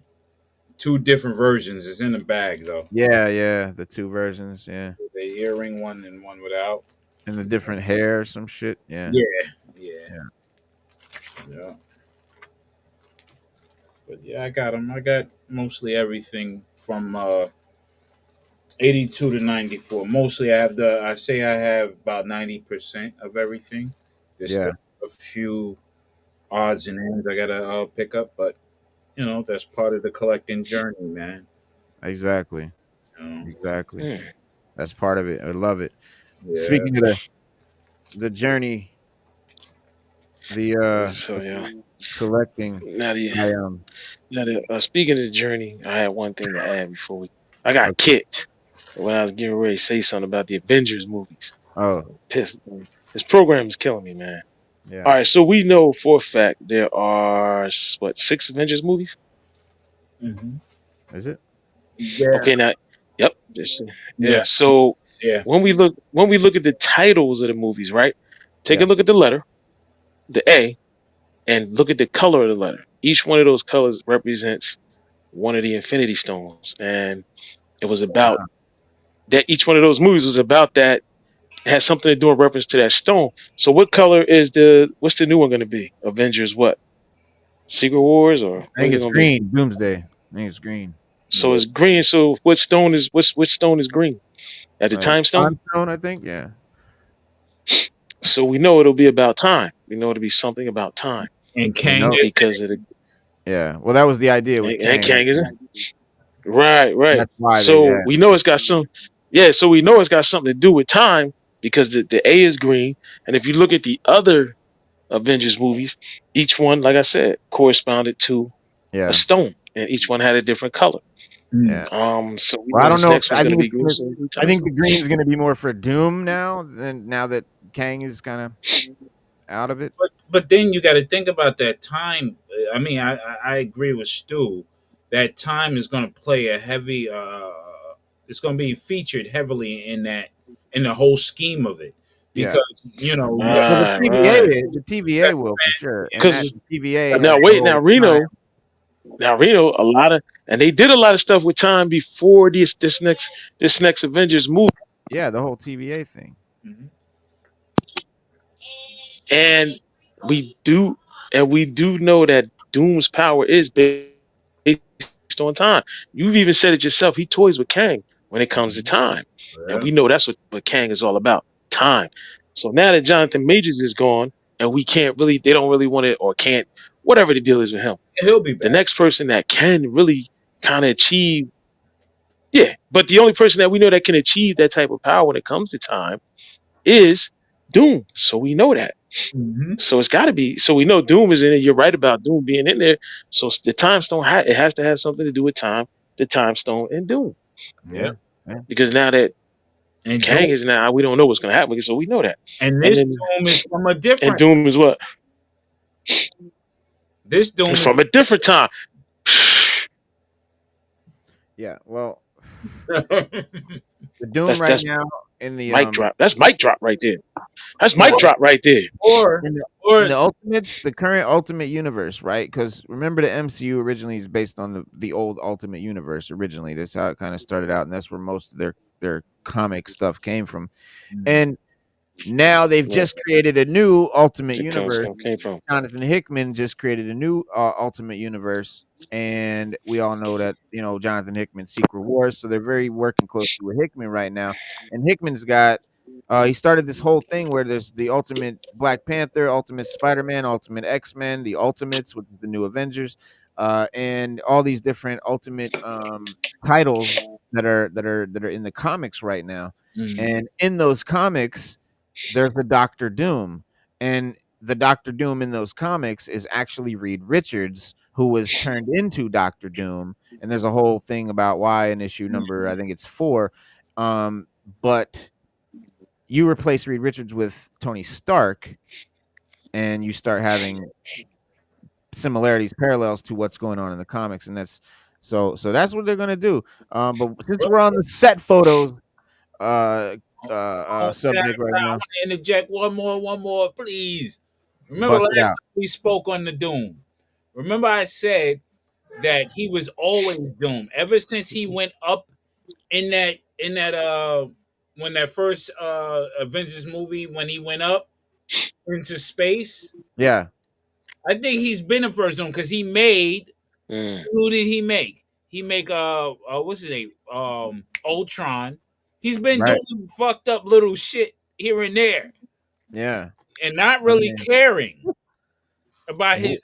So it's yeah, like they're gonna hit it. Is you not? I mean, hey, anything's possible, and they're definitely gonna hit us with something big like that. It's gonna be something crazy like that. They already said it's gonna be something crazy like that. So I mean, that's totally possible.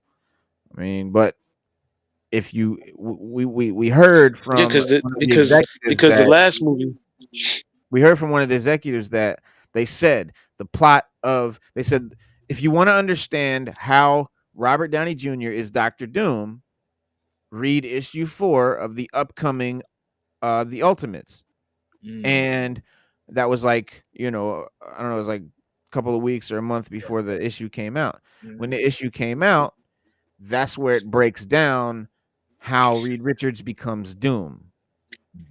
And they're telling us, they told us, that's going to explain to you how Stark is Doom. Yeah.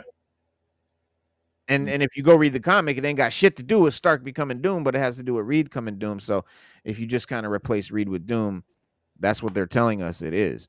And that's what you when get it.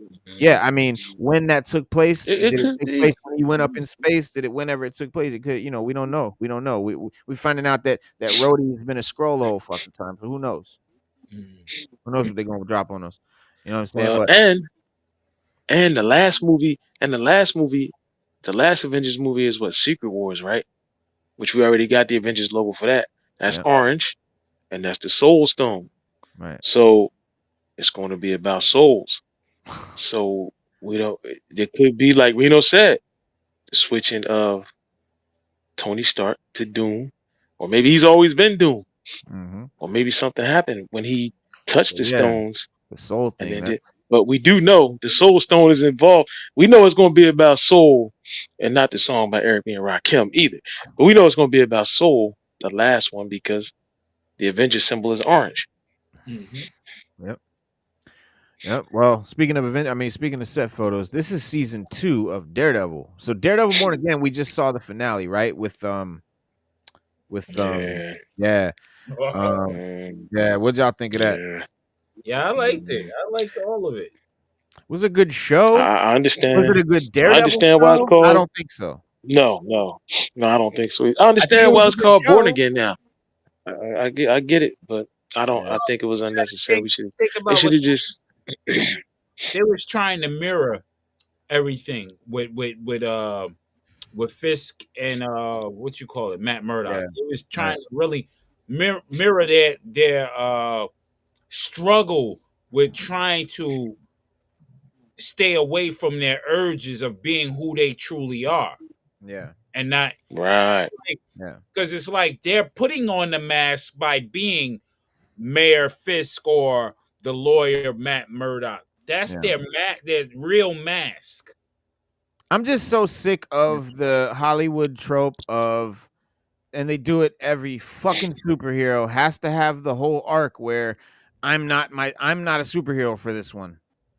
For whatever reason. Yeah. I lost my powers, or I'm giving it up, or I'm gonna bury my guns, or whatever the fuck Right. stupid ass reason they come up with to avoid having to show the superhero and pay the money that it costs to have all the superhero scenes. The way they avoid that, the way they handle that budget is they make this storyline where for whatever reason he's just his alter ego for this scene or whatever, for this arc or whatever. And it saves them a lot of money with special effects and the whole thing. And that's why I'm just so sick of it, man. I'm sick of that same fucking story over and over. Like, we get it. They don't have their whatever. It's boring at this point. You know what I want to see? I want to see Daredevil kick ass. I want to see Daredevil suited up, kicking motherfuckers' asses, swinging around, And jumping taking off names. rooftops. You know what I mean? He's supposed to be Daredevil, the fearless man who can jump off a building without, you know what I mean? Like, we didn't see none of Man, that. without Like, fear. yeah, Yeah, we didn't see none of that. I wanted more of that. But I don't want to take away from the show because I don't want anyone to think that the show sucked, because the show was really good. Yeah. The show was really good, but it was very, very soap opera But I driven. wanted to see a Daredevil show, and I didn't get And one. we wanted to see a Daredevil, right? It was just like the one with the bank. Come on, man, Daredevil. They should have robbed the bank at night. Daredevil could have came in there, caught him, Huge missed opportunity. still did everything he did, and returned the diamond. But he did it as Matt Murdock. Right. You know, like, Exactly. but it goes to show. But he put on a mask to fight the dude at the end. Right. Just so the dude didn't know it was him. So you might as well just suited him as Daredevil and just kept it moving. That mask that he wore was It was cheaper. red. It was red. It was cheaper. Yep. It's cheaper And than it was wearing red, the and it was Daredevil cheaper suit. than. No CGI necessary, no costumer, no props guy, nothing involved. just put on a red fucking, Scully. And so it's all just to save money, man, and it's not fair. It's not like they're fucking broke, But Yeah. what good did come of it is season 2. Here goes some backstage behind the scenes shit from season 2 actually. So wait a minute, is that was the last one? Yeah, 8 8. fucking That's it. 8. Oh That's it, raw talk. 8, baby. That's no, right. That's what you got. 8. Raw talk. That's what you got for $150 a year. That's what you get, baby. You better deal with it. That's what Disney's giving us. Wait a minute. Yo, I'm bootlegging fucking Disney Plus now. I'm straight bootlegging, son. Word is one. I'm gonna get this little stick joint, and that's it. Fuck it. I'm bootlegging from now on, B. Every Marvel, I'm even watching Doom bootleg. I don't give a fuck. This is over with, man. For 'Cause, real, like, dog. come on, man. Yo, for real, 8 fucking episodes, man. And it really didn't explain where, because they were getting somewhere, but Oh, Yeah, just my bad. My bad. I had to check. There's one more. There's I don't give a episode 9. fuck. Still 9? 9 is bullshit. What the I wanted fuck? 13. We need 13. Yeah. Netflix was 13.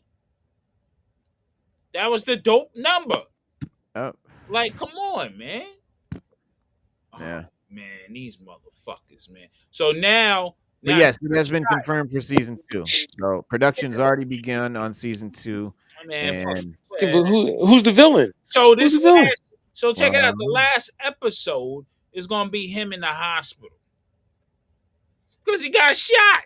they wasted the whole season for 2 minutes of Muse. I mean, we should have seen way more of Muse. We should have seen way more fighting. Daredevil should have fought Muse like 3 times before the end, before the last show. Like he should have fought Kingpin at the end. Like Kingpin shouldn't look like a scrawny little bastard. He should look like fucking Kingpin. But I'm I sick think of it. I think they're using CGI little bit by little bit for D'Onofrio because remember he put on He's getting bigger. He's starting to Yeah. put his weight on. I hope that season 2 he looks like. And I hope it was all the build up. His suit wasn't fitting anymore. Right. Right. So I'm thinking Right, he's right. gonna be big in season 2. I hope that it was They're all. gonna Because CGI on him, and he's And going. it might be a slow burn show. Season 2 might be where we get a lot of Daredevil busting. we get the costume. meat. Well, But also too, guys. I like watching it. I got it. Daredevil born again. Like you said, Kingpin can't fit his suit. Daredevil goes up there every night, looks at his helmets and his costumes, and he comes back down. He's trying not to put on the mask, but every time he doesn't put it on, he sees there's always something that pops up to tell him why he should. And same thing with Kingpin. When the dude showed up in Kingpin's office when he was the mayor and was talking real greasy to him, like, yo, like whatever. Like he was talking greasy. And Kingpin, you could tell he wanted to do him. But he was like, you know what? That ain't me. But if it was me, you wouldn't even step in here like that. And that's why I'm, you see Born Again because they're gonna be born again back into who they were in the series when we first got it on Netflix. But I'm with you, Reno. That's a waste of time. Continue where you left off at. We ain't got to be born again. We already know who we are. Put Daredevil in the suit, make Kingpin, put him in the white, and keep it moving. I mean, but I understand. Oh, y'all, look, y'all. It's not Born Again in the sense of Look. them starting over. It's the shit right then and there. That's fucking. Look at Daredevil. He got the black suit with the red D's on his chest. Yeah. Look, that's him right there on the That's ground. hard. He got the red D's on his chest. It's the black suit. I thought it was fucking Bullseye. Bullseye's suit. He's on the other side. That's Bullseye on the other side with his costume on, with the full hood, the full Bullseye mask, all of that good shit. And and they didn't kill Bullseye, so he coming back. That's him right there. Wow, that's him right there. He's coming back season 2. Yeah. And We should Daredevil figure in the that. black suit. Look at Daredevil in a black suit. But right those there. season 2 shots. That's what they're filming now. This is season 2. Yes. This is season 2 we're looking at right here. These motherfuckers need to come back immediately. Man. Yeah, we need to do this shit fast, bro. Yo, they can't. Yeah, we do, man. word, man. I'm bootlegging. I don't give a fuck. Yeah, Yo, You comic bootlegging? accurate I'm You suit, bootlegging, son? straight son, bootlegging, yo. son. Yo, Word but up. he Straight got the KO, silver baby. braces on his arm, like the costume, Yeah. the black suit costume with the Oh armor yeah, on it. raw talk. Bang. I forgot you Who's didn't that see it. right You didn't there? see That's it. hard. Dead shot. Yeah, you didn't see it Oh, before we okay, first okay. started. Oh, the comic book Yeah. shot. All right. That what Yeah. version is that? Because they had different iterations of Deadshot. Show What This me is the comic? '60s comic book version. Oh, okay, Or okay. '80s, between Silver no, I'm Age. sorry, '70s and Show '70s it and again, '80s. bro. I got you on the big screen. Oh, okay. Bye. Oh, okay. I got you. Show the back. Show the back. Yeah, because the The comic is back. the back, right? Yeah, that back. Uh, Oh, The back is hard. That back is. Hey man, listen, with the tariffs, this whole tariff thing got this out a whole lot quicker than I probably would have got it under any other circumstance. I yeah, dig they it. So ship I'm cool fast. with that. Yeah, they Yeah, ship this shit real real fast. fast. I actually didn't know what it was when it came. I was like, what did I order? Mm. I thought it was some of the G.I. Joe stuff I ordered. I was like, maybe this gonna come real fast. But I opened it up. Yo, That's what this it is it was. from another angle, yo.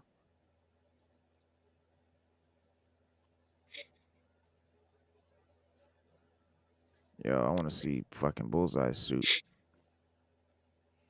That I definitely want to see. I wonder if we can get Bullseye in the original suit from the comics. Yeah, that's what I'm hoping. That's what I'm hoping it is. I don't think they're gonna do it like that because let's keep it a buck. It's gonna have gear, like he's gonna have more like boots and like loose baggy pants. Like it's not gonna be a skin tight suit like a onesie. Yeah, and he ain't gonna have his little I man. want him to have that bullseye on his What forehead. the, Bro. you know what? Can we show a picture of Bullseye? Can we show like Bullseye from the comics? Like, Yeah. cause I don't remember what his suit looks like from It's the right comics. there. Okay. He See, was that's just like dope. Daredevil, but he had the bullseye shit. Oh my bad. Here he is. So here's his suit. Let me see if I can. Oh what? What the fuck? That's the set photos and shit. Yeah. Yeah. There. So there's Oh, Daredevil in his the black suit with the D&D on his chest in red. That's Bullseye on the left, on the right. He's got the bullseye on his forehead. It's oh. not white like it should be. Yeah, It looks like it's it's just blue. like burnt in Yeah, or it's white. Yeah. Uh-huh. There you go. I mean, I'm not mad. I'm not Cause mad. you, cause I'm not remember he also has white gloves and boots like Punisher. yeah, And but for not some in reason, yeah, but some reason Hollywood won't right. they won't give us white gloves and boots in no. Hollywood for some reason. I don't know why. Maybe it's sacrilegious. It's a thing in Hollywood That that we shit is can't get away with. crazy, yo. But That I will say one thing: some of the comic stuff I've seen with Bullseye is so dope. Like that, is it suit? It's blue, right? It's like a dark blue, like a yeah. midnight blue, and it's white. Yeah. That's hard, bro. That color iteration is hard. The way you set those colors up, The action. whoever, yeah, whoever's the artist that came up with that, I gotta take my hat off to him, bro. Dope.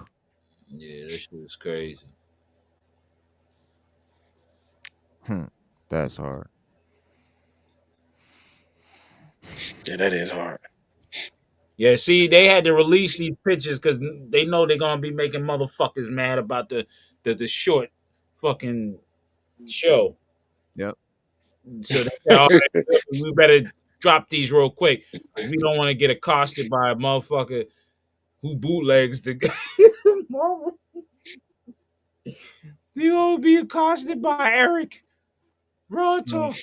They don't want to be accosted by me because I will accost them if they anywhere in the city filming. I'll be like, what the fuck? But I will say one thing: the guy that got to play Bullseye is kind of spot on because Bullseye's not a big guy.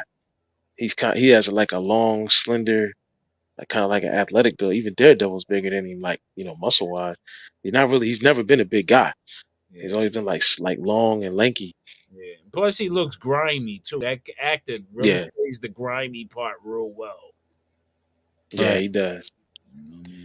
Yeah, it says where'd it go? Where'd it go? Oh.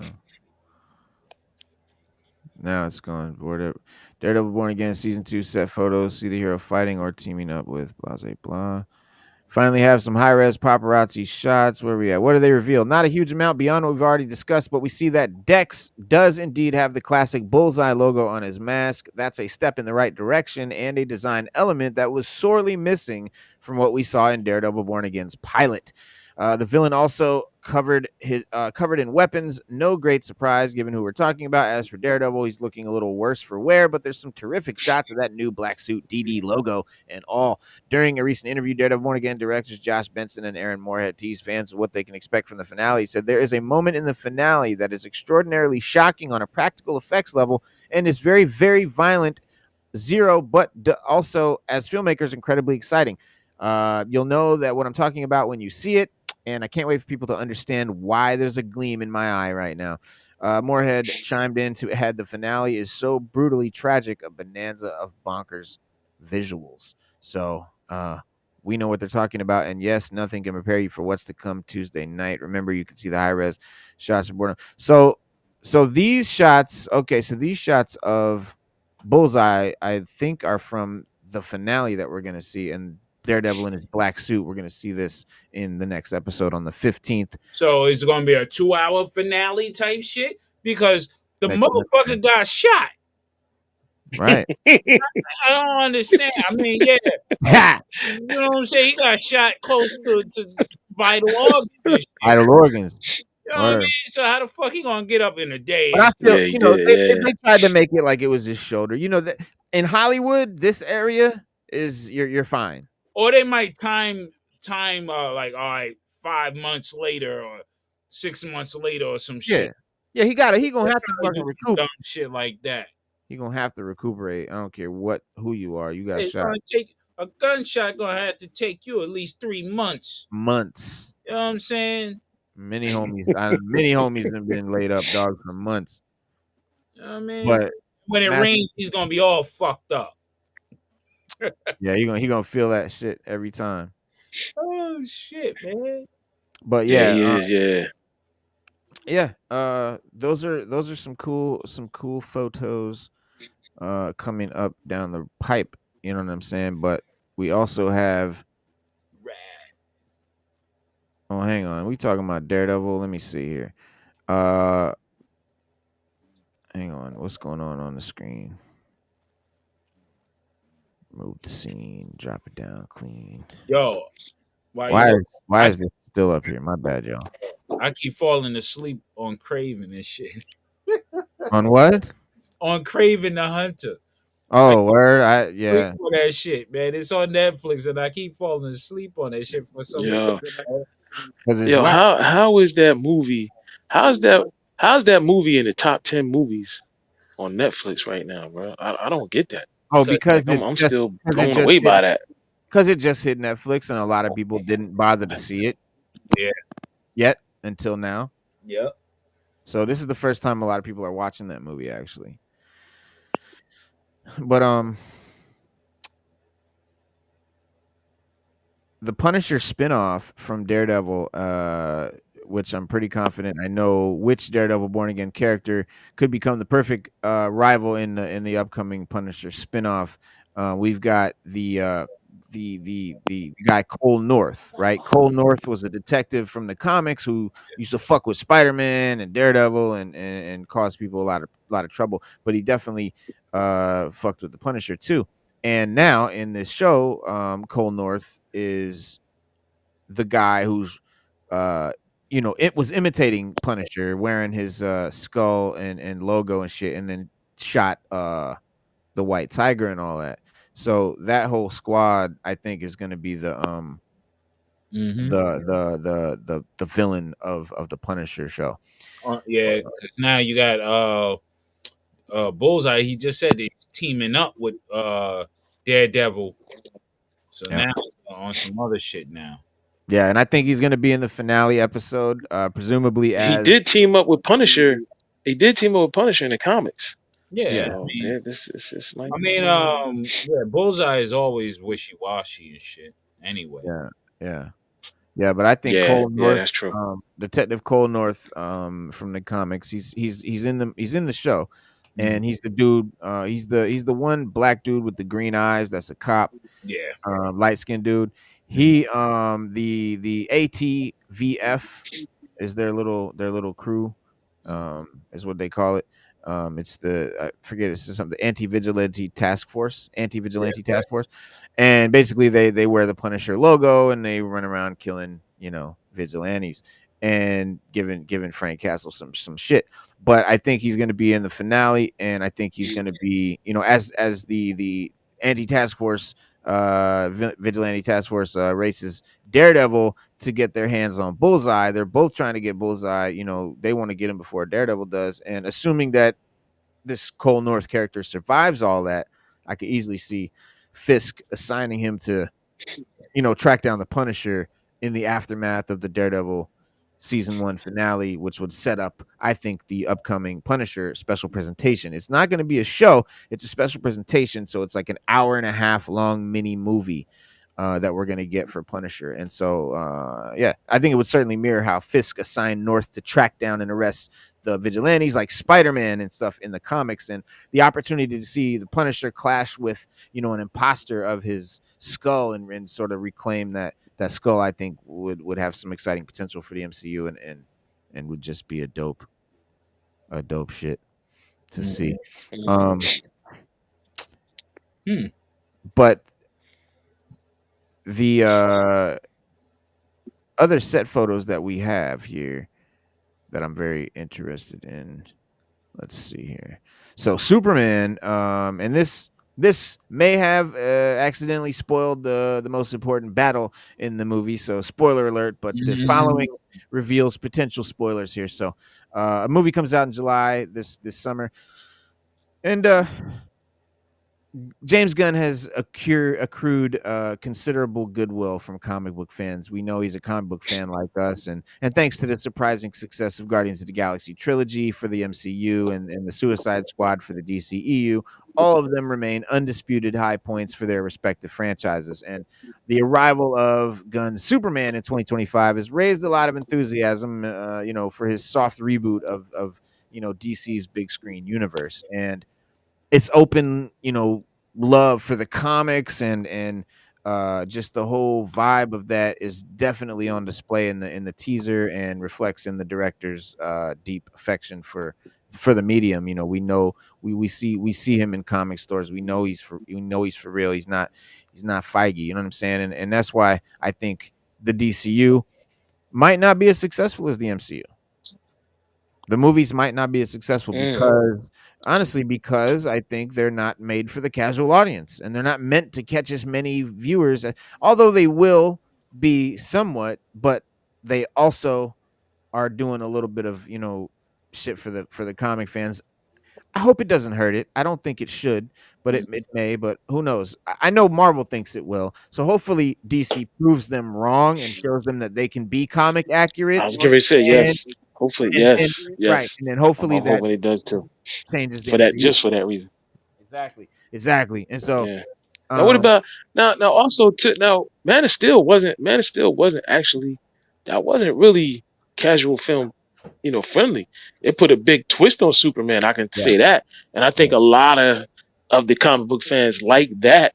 And it was purely Superman film, but the comic book Man of Steel isn't really traditional Superman. Yeah. So, and it was based off of Man of Steel comic. So it can be done if you do it good enough. But you said the most. So I'm going to quote you on this. If the story's good and you make us care about the characters, we'll all go watch it. Yeah. And that's what James Gunn's got. Like, we cared about Guardians of the Galaxy. We cared about all of those characters. Yeah. I know, and one thing, and we care about Superman, and we care about Lex Luthor, and we care about these characters that he's doing. That they're already built-in characters that we know and love. It's not like he's got to make us love these obscure characters. But one of the biggest things I think that's been missing from Lex Luthor is that green power suit that I remember from when I was a kid, and I want to see. Like, we ain't even got no action figures. I want a Lex Luthor in the green power suit action figure, but we've got these set photos here.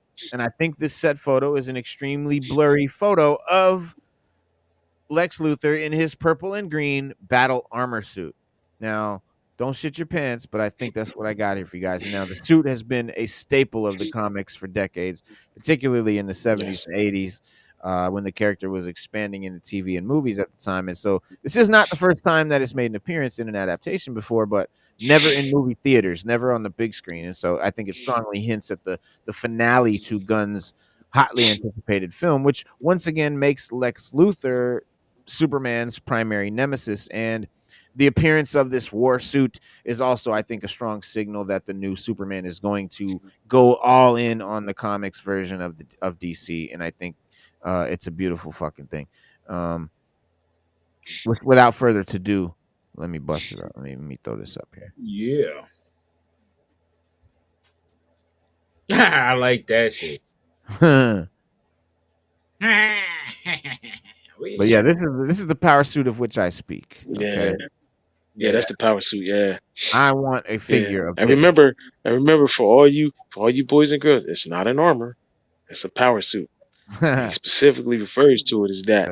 That's right. Because In every iteration in the comic, it gives him power. makes him It's strong all, like Superman. and the story behind it is he was sick with cancer in one of the comic book arcs, and that's why he used the suit to prolong his life and keep him strong. Right. Because he carried around a piece of kryptonite for so long, the radiation from the kryptonite Yeah. gave him cancer.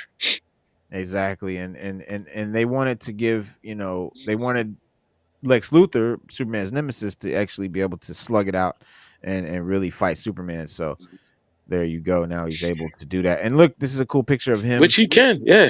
He can go toe to toe with Superman because the suit's powered by kryptonite. Yeah. Yeah. Yeah.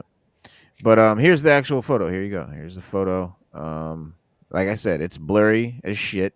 Oh shit. But that's it. I mean, Damn, that's his kneecap. You ain't lying. You ain't lying, bro. That is blurry. You got Look at that. But you see that? That's his kneecap right there. His shin bone. There's his other knee right there. wow. There's his arm. Dude. That's the fucking power suit, dog. That's the power suit, dog. No question about it. You know what? It also looks like a centurion. Yo, why you bring that up, bro? That's one of my favorite cartoons. I literally just finished collecting the whole cartoon series. See the arm? See his arm? One of these days. Yeah, you can see his arm. He's sitting there like he's holding something. You can see his arm, yeah. Yeah, that's his chest. Right there's his chest. There's his shoulder right here, guys. That would be his elbow down here. There's his forearm right here. That would be his hand. This would be his other side. There's his lap, his thighs. So this was covered up. This actual looks like he's in a golf cart. You can see the golf cart. Like I can see this is a golf cart dashboard. That's the golf cart. I'm saying the umbrella with the right. the faces and the dude with the shirt. That's out of place. That's all Photoshop. Yes. Yeah. They did something to cover it up. They're slick. Right. Yeah, you got to be in this day and age. Raw talk. You got to be, because people like us and people worse than us get set shot photos. Try to dissecting this movie. So it's not Photoshop. Oh, so that's how the set looks. Everybody's out there. Looks, yeah. Yeah, this is not like James Gunn right there. And look, that's that summary motherfucker in the back. What is he doing there? Who? The summary motherfucker in the back with the shorts. He look like he on vacation.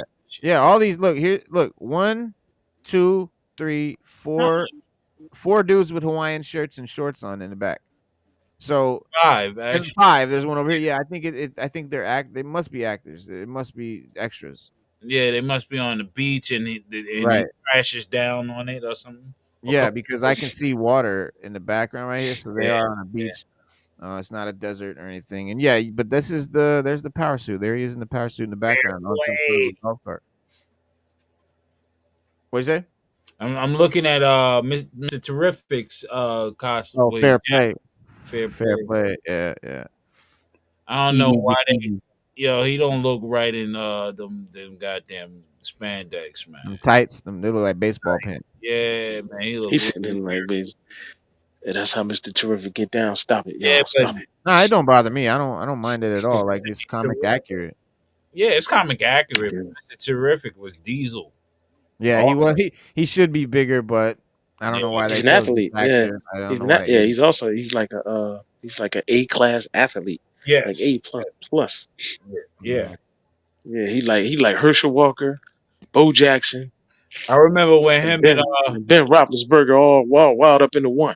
that's how him and Cyborg had related to each other and stuff because they both, athletes and shit. Right. Right. But that dog got big, man. Look at him Oh, Kaneki. just chilling. He's like, yo, he I looks remember like, that dog was Oh, you little. got snacks. He's like, you damn. got Yeah, I remember. snacks. I don't She's fuck like, the "Where are the camera up. snacks?"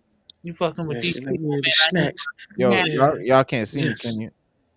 Nah, you frozen. Yeah, All you right. froze up. All right. I'm gonna have to reboot the whole camera. This is Eve Mux, y'all. Don't tell me Eve Mux is good. Don't tell me that. It's bullshit. Yeah, I don't even want to talk about it, bro. I don't want to talk about it. You can't. I can't Let me even. just do. I can't even text to the chat or nothing, man. This is some bogus. Uh,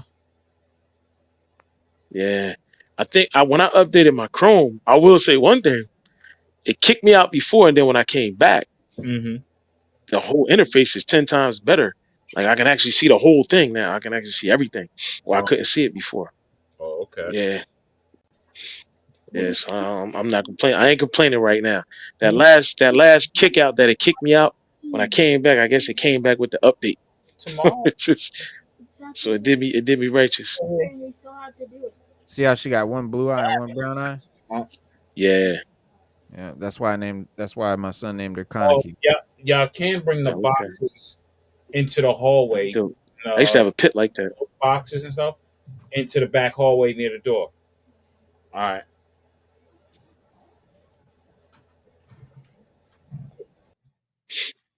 I used to have a pit like that. One blue eye, one black eye, Yeah, just like that. yeah, Yeah. yeah. She's a good dog. Okay. Good girl, good girl. All right. Edie Gathegi. Eddie Gathegi. I don't know how you say his name, but I like to sing it. All right. There he is. Eddie Gathegi.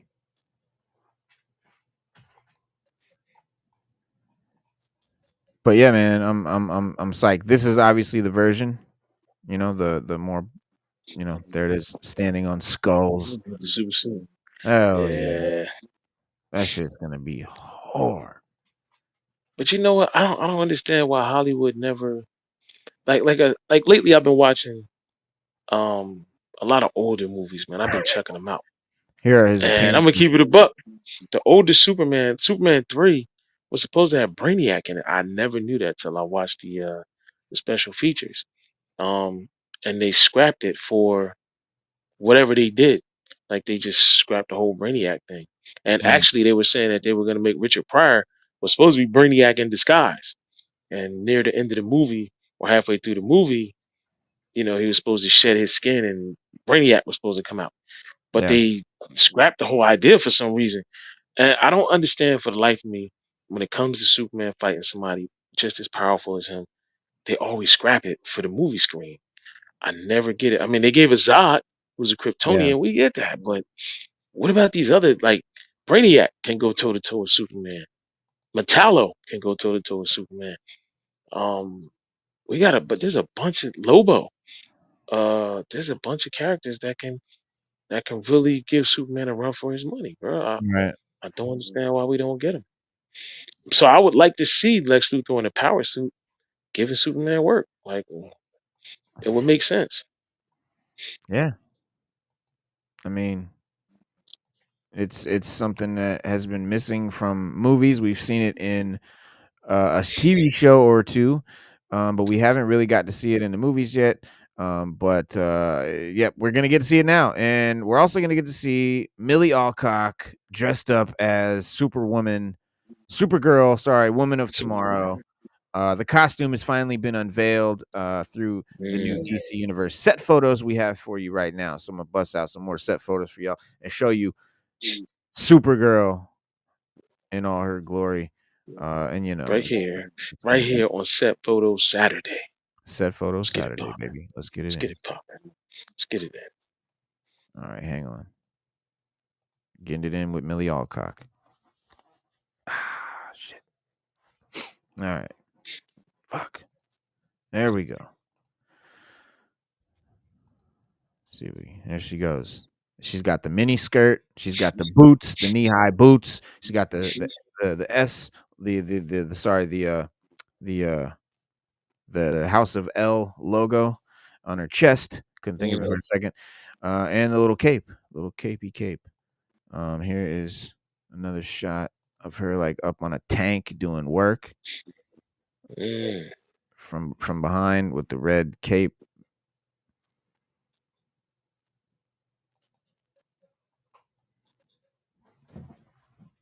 Yeah, that's dope. That's dope. What you eating? I see. This makes, and like you said, this is what gets you excited to see it, seeing Yeah, stuff like this, man. I'm excited. I'm pissed off. I missed out on the Supergirl McFarlane though. Me and you both, brother. They Both. And with tariffs, some people might have to back out of. Some scalper might have well, to it's already back out here. of their 12 No, that we they already got bought. it. Oh, we already got it. Well, Yeah, it's already in. It's I'm not already in. looking for it. It's already in the States. So if you want one, you're just gonna pay scalper prices. Yeah, well, I can live with that. I went this long without a Supergirl. I She can go a went little way longer. up. Yeah.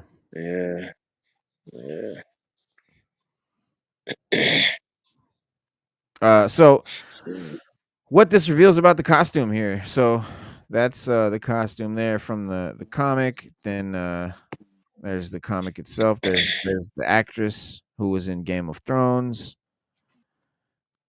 And there is the comic that it's based on. Right here. What are you doing? Stop. It says, given that Supergirl Woman of Tomorrow is adapting the comic of the same name, it's not a huge surprise that the set photo is revealing what appears to be a very comic book accurate version of the suit. Guys, man, again, I say it, DCU, just think gun, comic accurate. DCU, comic fans. I From the mean, key. listen, I'm with it. I'm with it, Rena. I mean, he Oh, did a yeah. very good. Like, look at Guardians of the Galaxy. A lot of that was kind of comic accurate. He changed a few things, but it was good. Like Starlord looked it good. I Yeah. mean, Gamora looked it good.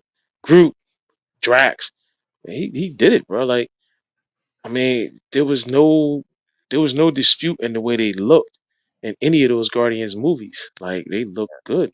Yeah. Even Ego, I mean, Ego looked good. Like, I was like, damn, I passed. I give it a thumbs up.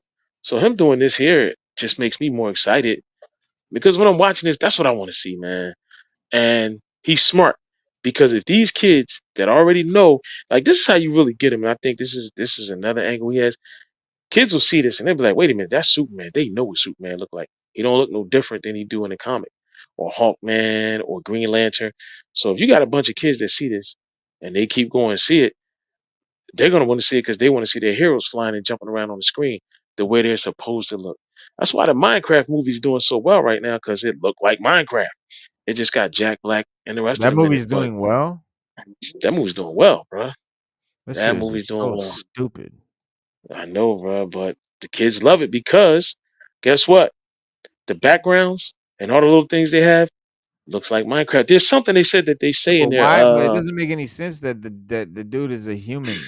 Like Jack Black is not playing the character. He should look like he Can't. looks in the fucking game. The kids are going for it.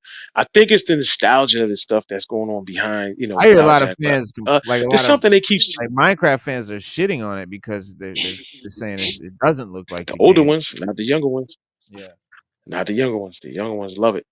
yeah. The Well, younger kids they love it. love They're tearing it anything. up right now. They love anything. Yeah, that's true.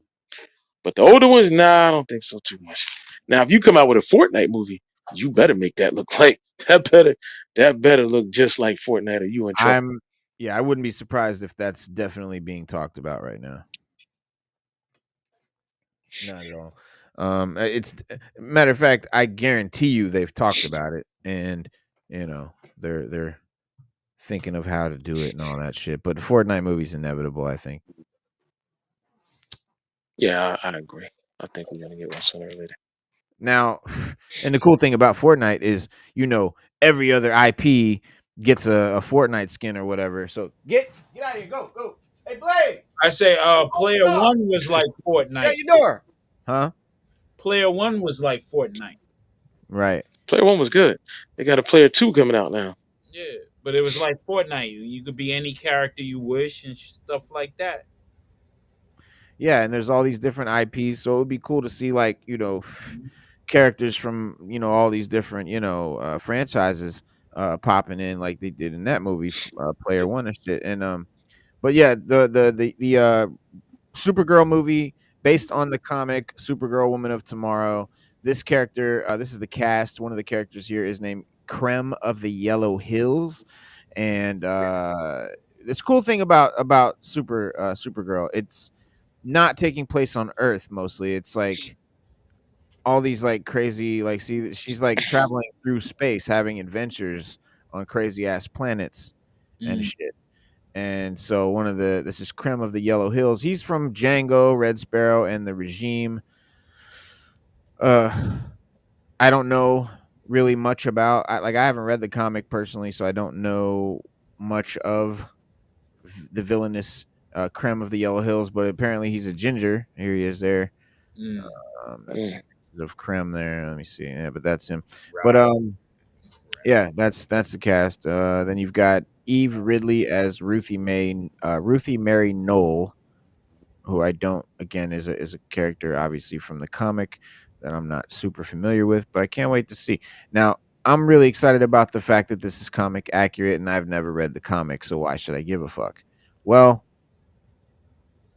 because it says that they're making comic accurate products, and that the DCU is all about doing comic accurate stuff, or at least resembling more of the comic than, let's say, the MCU does or the Mm. DCEU did. And Mm. so I'm just excited about that fact. And I will read Supergirl Woman of Tomorrow before I watch the movie. So that's for sure. And what's cool is when Marvel would come out with news that we're going to be basing this next movie on this comic or whatever, everyone would get all excited. That comic would skyrocket in price. Everyone would rush out and buy it, and I'd want to read it, and it would have nothing to do with the fucking movie. And so like it sucks, but like being able to like read, it's like when they do a movie about a book. It's cool to be able to read that book before you watch the movie. I have found that is a really cool experience. If you've never tried that, next time you see a movie coming out that's based on a book, go read that book before the movie comes out, and then watch the movie. It's so cool to be like, oh yeah, like this is that scene from the book, and like it's really a better experience to do that way. Yeah, So there'll be a lot of scenes in that. There'll be a lot of things in that book that ain't in that movie. exactly, Uh, exactly. yeah, And being able to but point it that doesn't out, ruin it for you. it's Yeah, cool. No, well, it's cool to like yeah, know that, and like be everyone else in the theater looking around like, yeah, they don't know that fucking this happens in the book. Like it's just it's a cool feeling, man. And the same thing with comics. So I'm excited.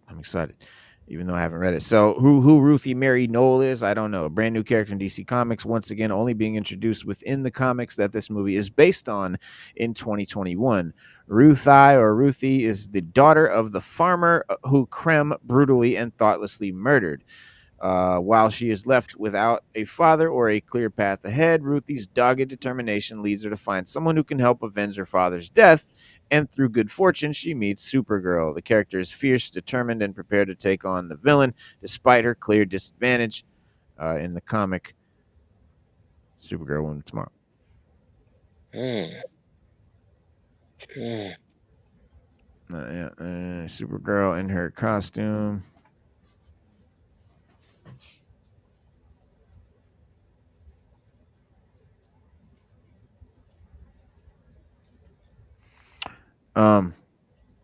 But yeah, as far as DCU, set photos and shit, very exciting now. But here's a cool little tidbit that I've just learned, and I'm super excited about this because I'm super excited about the Swamp Thing DCU movie. Right? Mm-hmm. We heard we're gonna get the Swamp Thing movie, which I'm just going by the fact that we had that really dope Swamp Thing TV show recently, and if it's anything like that, it's going to be amazing, and I think it will be, better than that probably, right? Because obviously they can only make improvements, Yeah. and it's a movie, it's got a bigger budget, all these things and all these reasons that I think is going to make it even better than that cool ass show that we got. So I'm excited about it. And Swamp Thing's a cool character, and the movie in the 80s was cool and iconic and nostalgic and just everything about it, and we never really got a really good one since the 80s, and we never got a really high budget one. So all these things, man, and Swamp Thing is just a cool character. But this cool tidbit that I just learned, Logan director James Mangold is kicking around ideas for his planned Swamp Thing film. Again, another cool thing is it's being made by the guy who made Logan, which was a great movie, a great comic book movie that had a lot of comic accuracy for the MCU.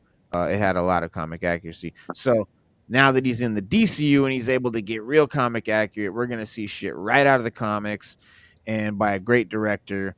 Now, we're going to be seeing this obviously as part of James Gunn's new DC Studios initiative, DCU. And while the director tossed some cold water on the idea back in January, Mangold now has extra incentive to ramp up his efforts after Daredevil Born Again's Vincent D'Onofrio expressed interest in playing Swamp Thing on screen. In response to some fan questions on Twitter, formerly D'Onofrio didn't hesitate to name DC's Green Elemental Guardian. And he would fucking kill that role, dog. He would kill that role. If you know anything about D'Onofrio's like acting chops, or you've seen any of his movies or any of his shows or any of his past work, that dude kitted up in Swamp Thing makeup will be extra dope, extra cool. And apparently it's for real. Now, what is the Swamp Thing movie? The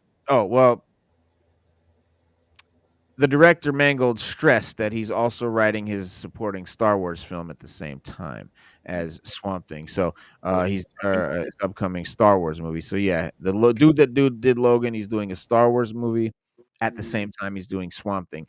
Though Gunn credited Mangold's pitch as one of the first for the DCU, with Mangold reaching out about writing and directing.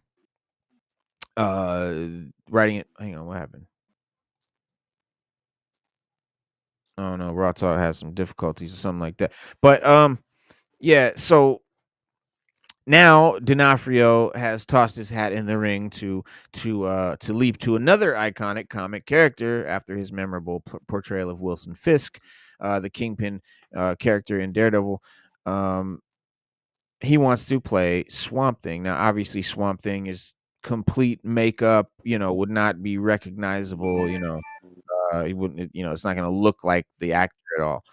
But his ability to like play a sad, deep, deeply thinking character is portrayed time and time again, and that's what Swamp Thing is. He's a sad dude, man, and he's very introspective, and he's very like calm and I just picture him as like just a calm, collected, just a Swamp Thing.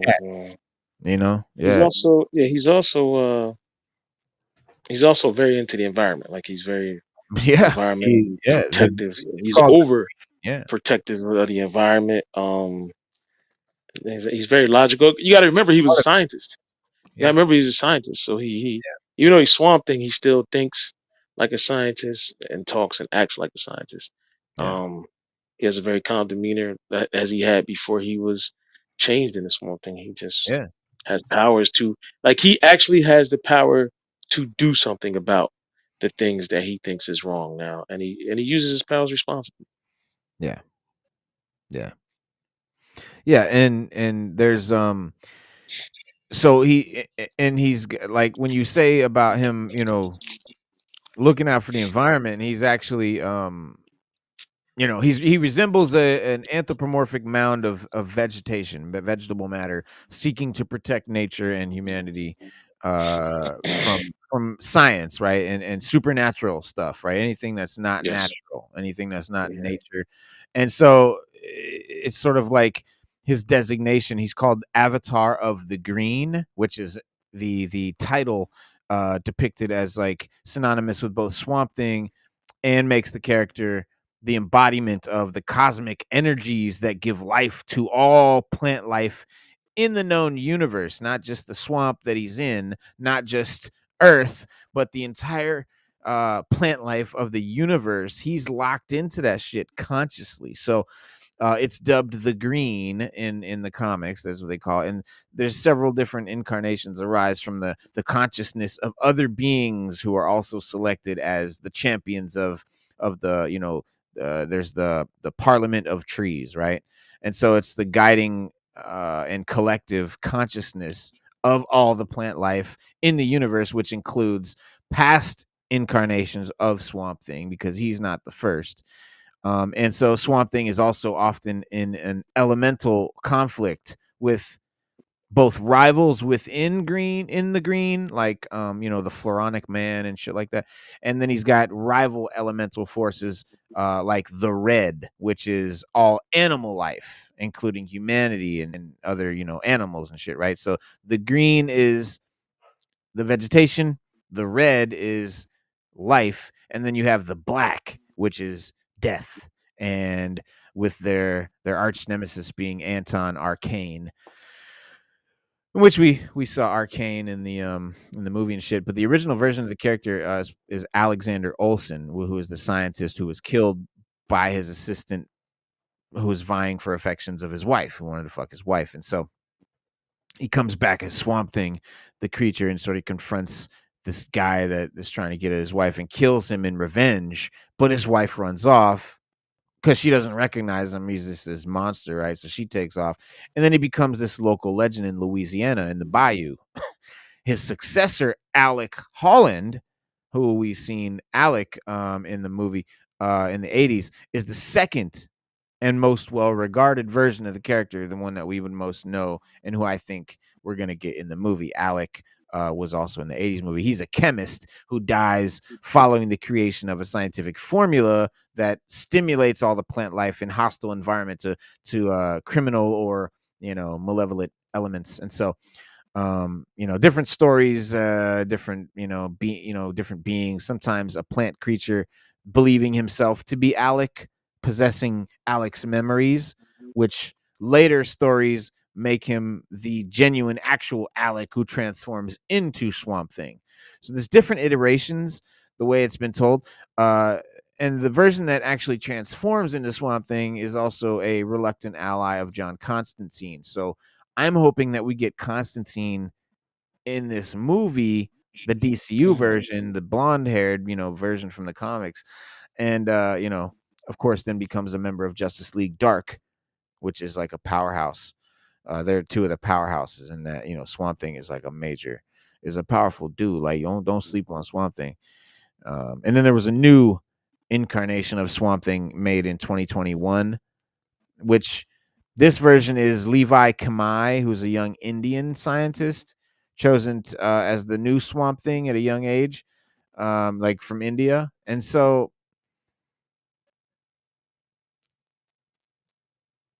I don't know.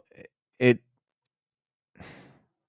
it wouldn't surprise me if they went with that version, just because of today's landscape, we'll call it, right?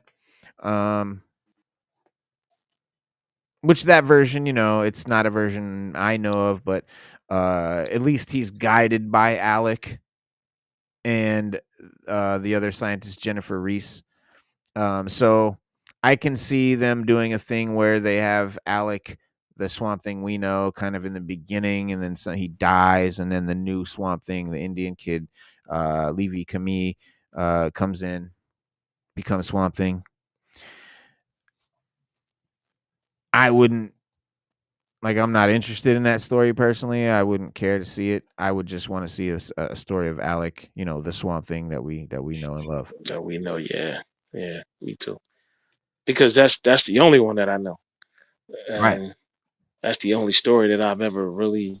It's the only story I've ever read about Swamp Thing, and I liked it. So anything else, I just never really interested me or made me want to raise an eyebrow to read it. Yeah. Yeah. Yeah. But with that, I got to break out, man. It's way past my time.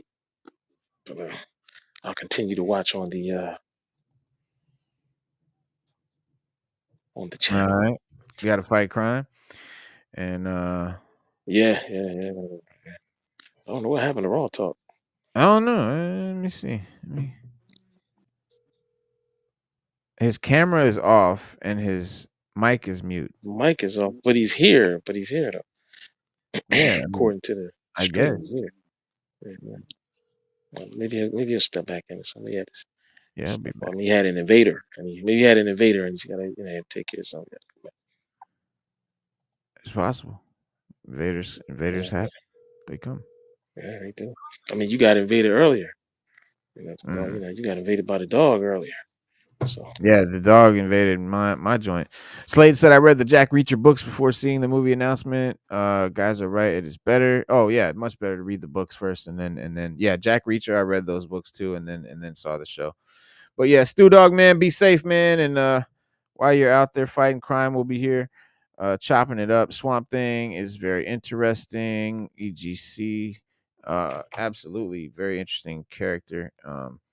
While we're waiting on Raw Talk, man. Hang on. The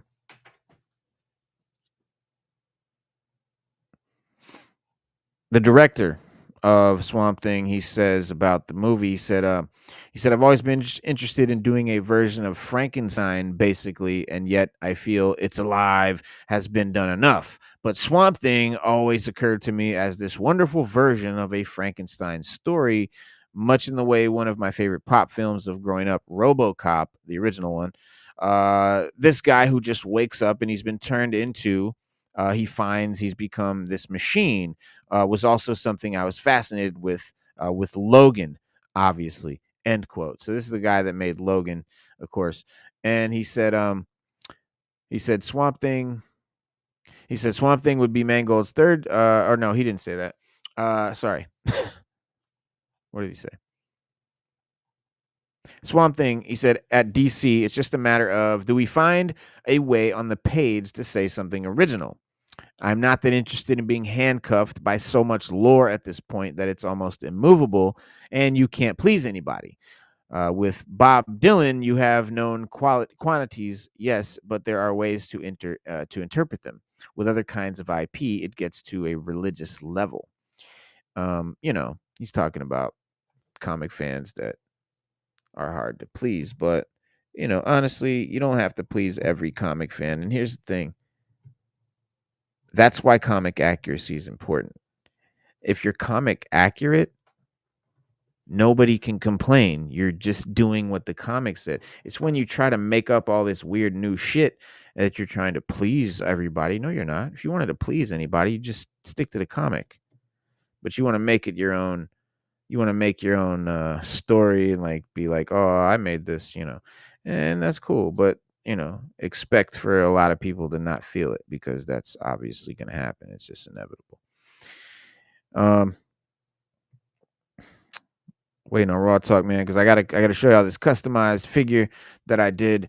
That's really cool. Goes with my little gangster setup. Now, I have some news. I have some pretty shitty news. I've got some bad news. Let's call it, because it's not good. Matt Reeves very may well fall back from the Batman 2. He may not do the Batman 2. The Batman 2 may not be done by Matt Reeves, which if it's not, I probably will just pass. Like I won't care to see it because it's not going to be good. But I think honestly, if he doesn't do, I think it'll be more along the lines of they're just maybe not going to do the Batman 2, guys. It's the repeated release date delays have led to concerns that the movie will just never happen, of course. And while The Batman was a great success in 2022 and The Penguin had rave reviews and everybody loved it, and you know, it premiered last September. Warner Brothers is still maybe giving up on this franchise. And it's not really outside of the realm of possibility, guys. And it's unfortunate, very unfortunate, because we love that movie. The Batman was just, I think I am super duper ready for like a comic accurate Batman, but like I want to see like a Jim Lee Batman, not like a campy, you know, like the 60s TV show bullshit or something. I want to see, something good.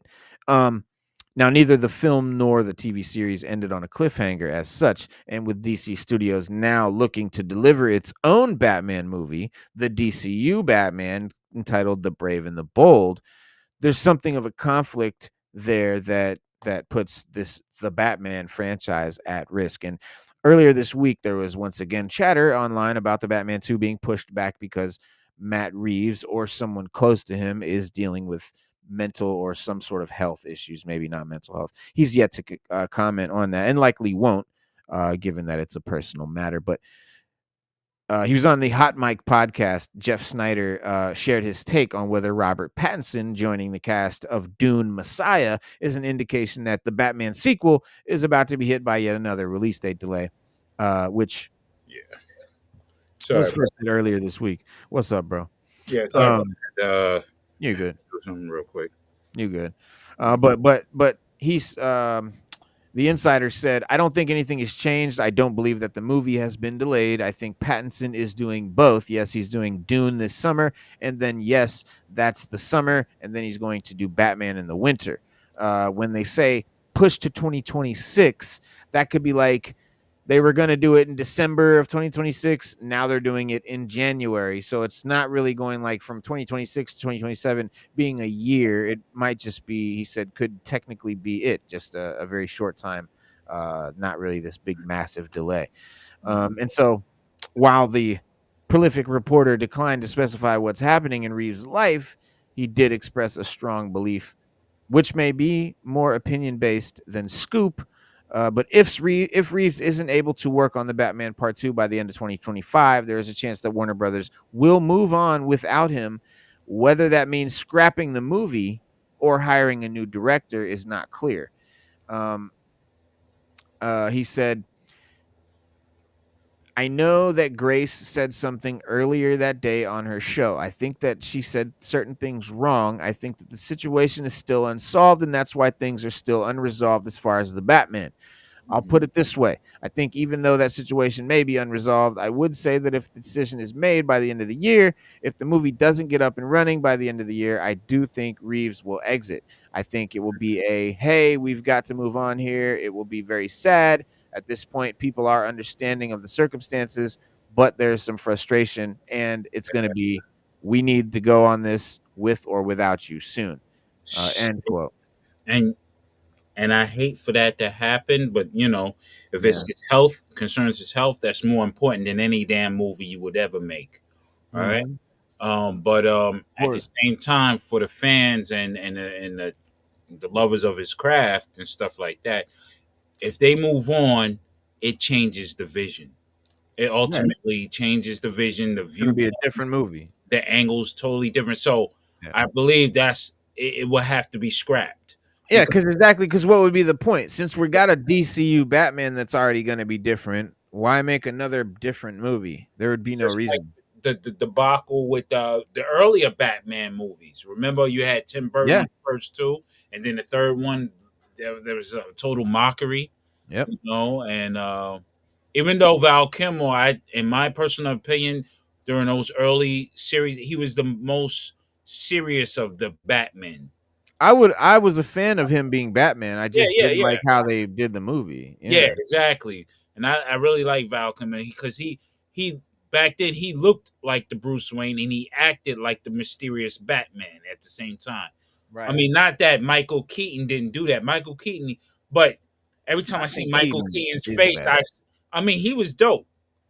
But to me, when I see Michael Keaton's face, I see Mr. Mom. Yeah, see, I guess I was young enough. I was 10 years old. I didn't really see Mr. Mom that much, and like it wasn't a big thing to me. Like I didn't really see him as that. I didn't really know him. And there was all this like controversy over, oh, this guy, he's a comedian. How's this comedian gonna play Batman? Shit. I was not privy to all that. I was too young to care or even know anything about Michael Keaton's previous shit. So when I saw Keaton as Batman, that was Batman to me. Yeah. I never seen one before. The only Batman I'd ever seen before that obviously was the TV show, which I never cared for. And this was like Batmania when Batman came out in '89. I had every shirt, man. Changed the world. I had every T-shirt, Batman T-shirt. You know how they were selling Everything. everywhere, crazy, especially in Jersey and New York. Forget about it. Yep, Florida. Oh Jokers, my god, Batmans. I had to have the Joker and Batman. I had to have. yeah, bro. Bro. People don't really understand the fucking hype around Batman at that time. Like, if you weren't there, you can't. There's no way to really describe it. And I've seen documentaries about it. I've seen like they really talk about it. Like it was something that we've never seen before or since. It really started the blockbuster, the summer blockbuster. How is this, man? At the place that I work and stuff like that, and I'm in the fashion industry. Guess who got a chance to work on Batman apparel? Oh, word, when? Pretty soon, man. Pretty soon. Got the word. For who? For DC? For DC Universal. Warner Brothers, like? I mean, Warner Brothers. My fault. I said Warner Brothers. Yeah. Yeah. Oh wow, bro. That's amazing. So yo, I'm like a kid in the candy store, man. I'm gonna go dumb. Well, what does that mean, though? I mean, I'm talking jackets, t-shirts, hoodies. So basically, it just means that you're getting the rights to be able to make shit to design. Yep. Man, that's crazy, bro. Yep. Yo, you got to do a 6-element Batman show. I meant shirt, a hoodie. Oh, I'm gonna do the illest Batman shirt, and then I'm gonna make sure that it has some nods to I designed subliminally though. Yeah, that'd be cool. Like a periodic table or some shit. Don't worry about it. It's gonna be dope though. It's definitely gonna be dope, and I'm excited for it. I mean, I dealt with that franchise, but it was only on the intimate apparel, like the underwears and jumpsuits and stuff like that for kids. But for adults, it's heavy for me. Hoodies and t-shirts and sweaters and shit. Yeah. Yo, it's gonna be crazy because I'm going down the gamut because I got the full library of everything to deal with. Yeah, that's awesome, bro. You got Hush, you got all the Joker shit, man. Every Batman from the villain. Well, he was more 40s, from the 40s on. From the start of Batman on. Yeah, that's insane. I'm going dumb with it. I'm putting history in it. I'm putting everything in it, man. We got the movies and everything. Come on. Yeah, bro. But give it the laugh for real. Hell yeah. So, since we're on that Batman subject, that's why I'm like, yo, I love Batman. That's my first superhero, man. Like that's my guy. Period. Batman. That's man, when I was little with underoos on, Batman. My brother will tell you, yo, this dude, I love G.I. Joe, but it was always Batman since I was little, man. I'm talking about before I even heard of G.I. Joe. Yeah. E-Man. It was Batman. That's it. So, you know what I'm saying? You can call me, I'm not as much as a fanatic, but I keep all the Batman stuff in my head. So I'm heavy in, and I still got my Batman toys and stuff like that.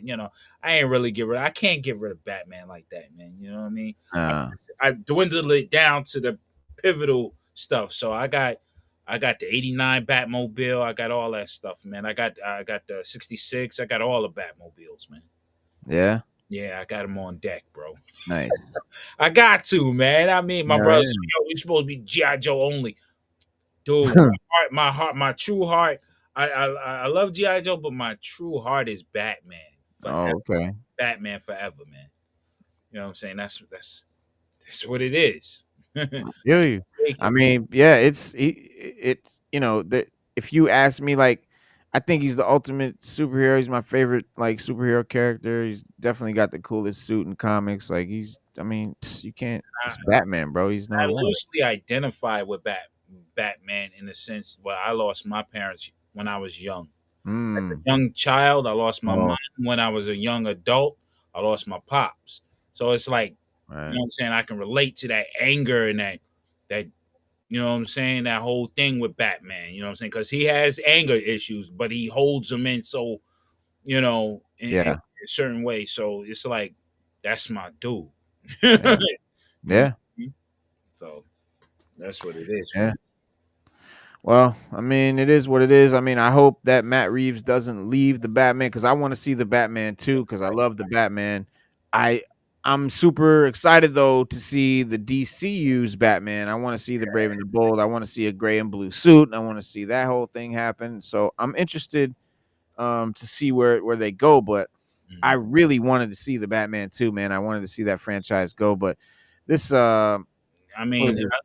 I love his. I love the Batman. I mean, when that movie came out and I seen the tone of it, and that was exactly what I like about Batman. His sleuthing, the way he Yeah, connects things together, and the his detective. yes, and that's what Batman is essentially, a detective with and a ninja. Like, Yeah, come on, right. and it's like I love it, man. And that vision was and the great acting on everybody's part, everybody that played it, even down to the police officers, and everybody has their unique take on what they were acting for. They Mhm. wasn't thrown in like extras.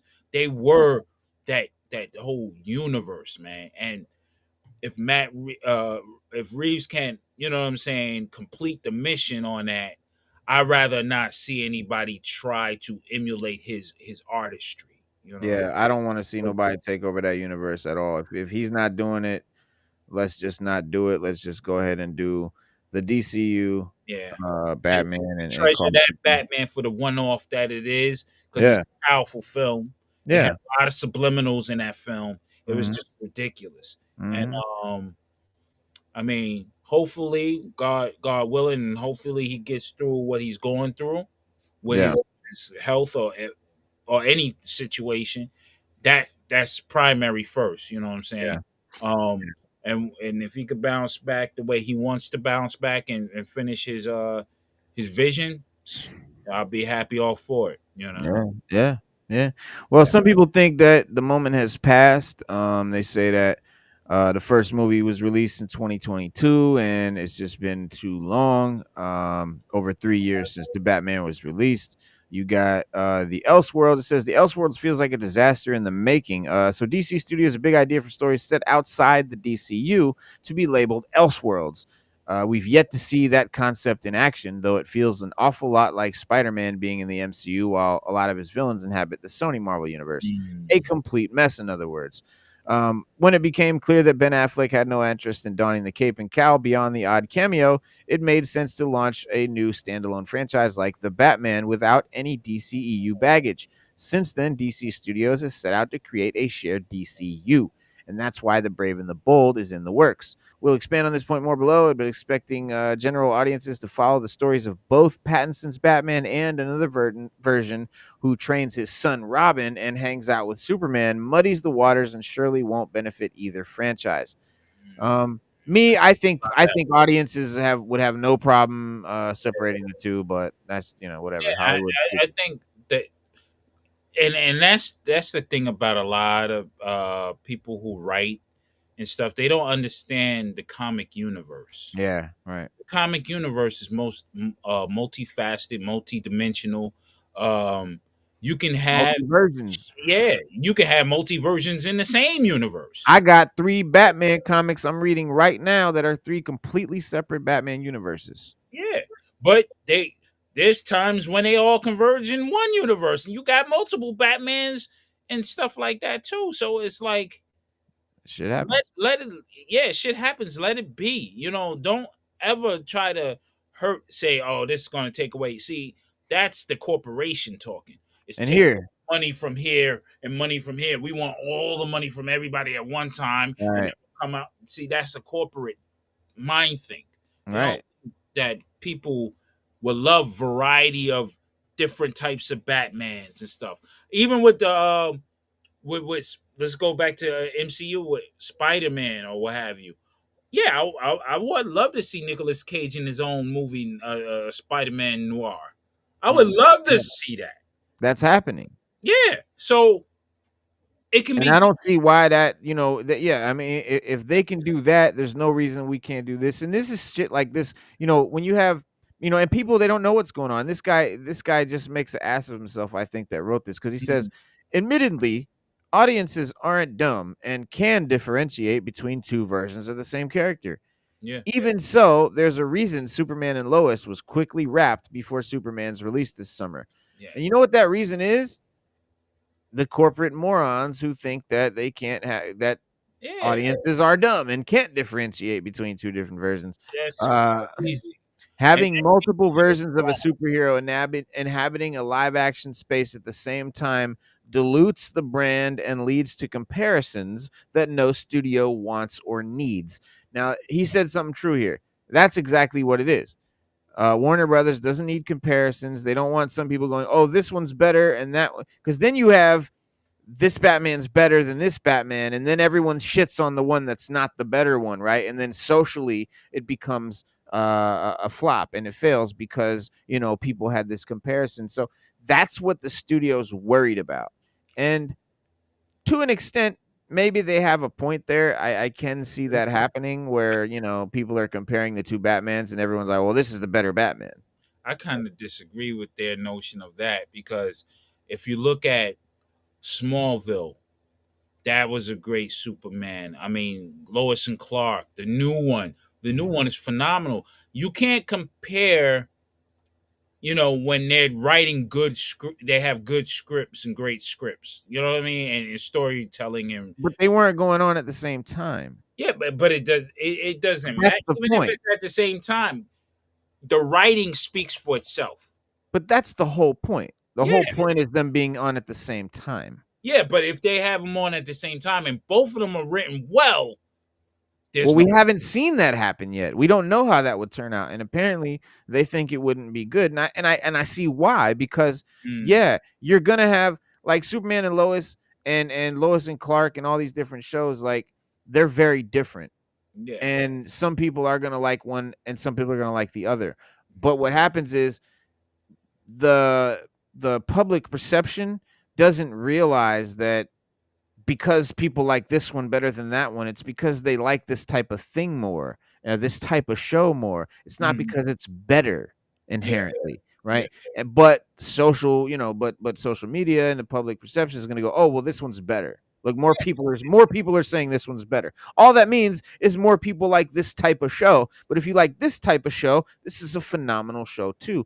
And that's the casual watcher. For us, it's the bomb. I would love if we had all these Supermans and Batmans. But what I'm saying is, I think for them, it hurts them. It hurts their pockets because people end up going for one over the other, and that's what they're saying. Yeah, but for us, it'd be awesome. Hell yeah, because I would love to see multiple Superman shows, movies, and everything like. Bro, yes. I would love to have 10 Superman, Batman shows all on at once. I wouldn't give a fuck because I'm happy. This is why the studios and the consultants or whoever they have that are not comic book readers or have never been in that world, we always compare different heroes. Right. We have the Daredevil that what you call it wrote, and then we have what's his name? Frank Miller's stuff. Frank Miller's Batman. You know what I'm saying? So you got Steranko stuff. I mean, we compare. This is what we do. We're humans. This is what we ultimately do. Yeah, always. We're always gonna make the comparisons. Yeah. And those comparisons are good for us, but they might not be good for the companies. Yeah, because they're thinking about the bottom line, which they want, right. They should let everything grow naturally and know that, hey, we have solid characters. That's your bottom line is the solid characters, and know that those characters being solid will bring the audiences you need. Along with great storytelling, you will get the audience. But if you have shitty storytelling, you do a disservice to the character, which causes comparisons of what they fear. That's all. You know what I mean? So, and this is I think is dumb right here, because then they say it makes more sense to add Robert Pattinson to the DCU. So now what they're proposing is that they take Robert Pattinson from the Batman and then take that actor and make him a whole other Batman, and that's not going to confuse people? Come I think on. it's not going to confuse people. That's of course it is. It's Of not. course No, they're I going to say think it's that's not the going to same guy. confuse people. It's going to turn people off because Yeah. Pattinson's Batman is a serious tone. Right. It's not the comic booky tone per se. Right. It's a more upscale, more, let's say, tastemaker Batman. Like, this is the Batman we look for serious readers, like the Yeah. real down and dirty readers. Not, you got readers. It's darker and more realistic. It's Yeah. more like it's like that Seven. It's hardcore got shit. detective shit and dark Yeah. horror themes and all that. Yeah. And they're trying to make this more comic-y, brighter colored, Batman. And then you want to take this same actor from this dark Batman universe and put him over here and have him play a whole different type of Bruce Wayne. I'm That's not a going to stupid say idea. I'm not going to ever say he's not able to do that. He might be able to do it, but I think Yeah, but the most casual, fans out there, they're Yeah. not going to be able to. They're not going to be like. They're not going to like that. Yeah. Like you said, I it's going to mean, turn them off. personally, I wouldn't like it. I mean, I know he can act well. He could shift at any time. But Yeah. I would say, like, for the aesthetic of that visual of that Batman he portrayed, that's the strongest Batman in modern times.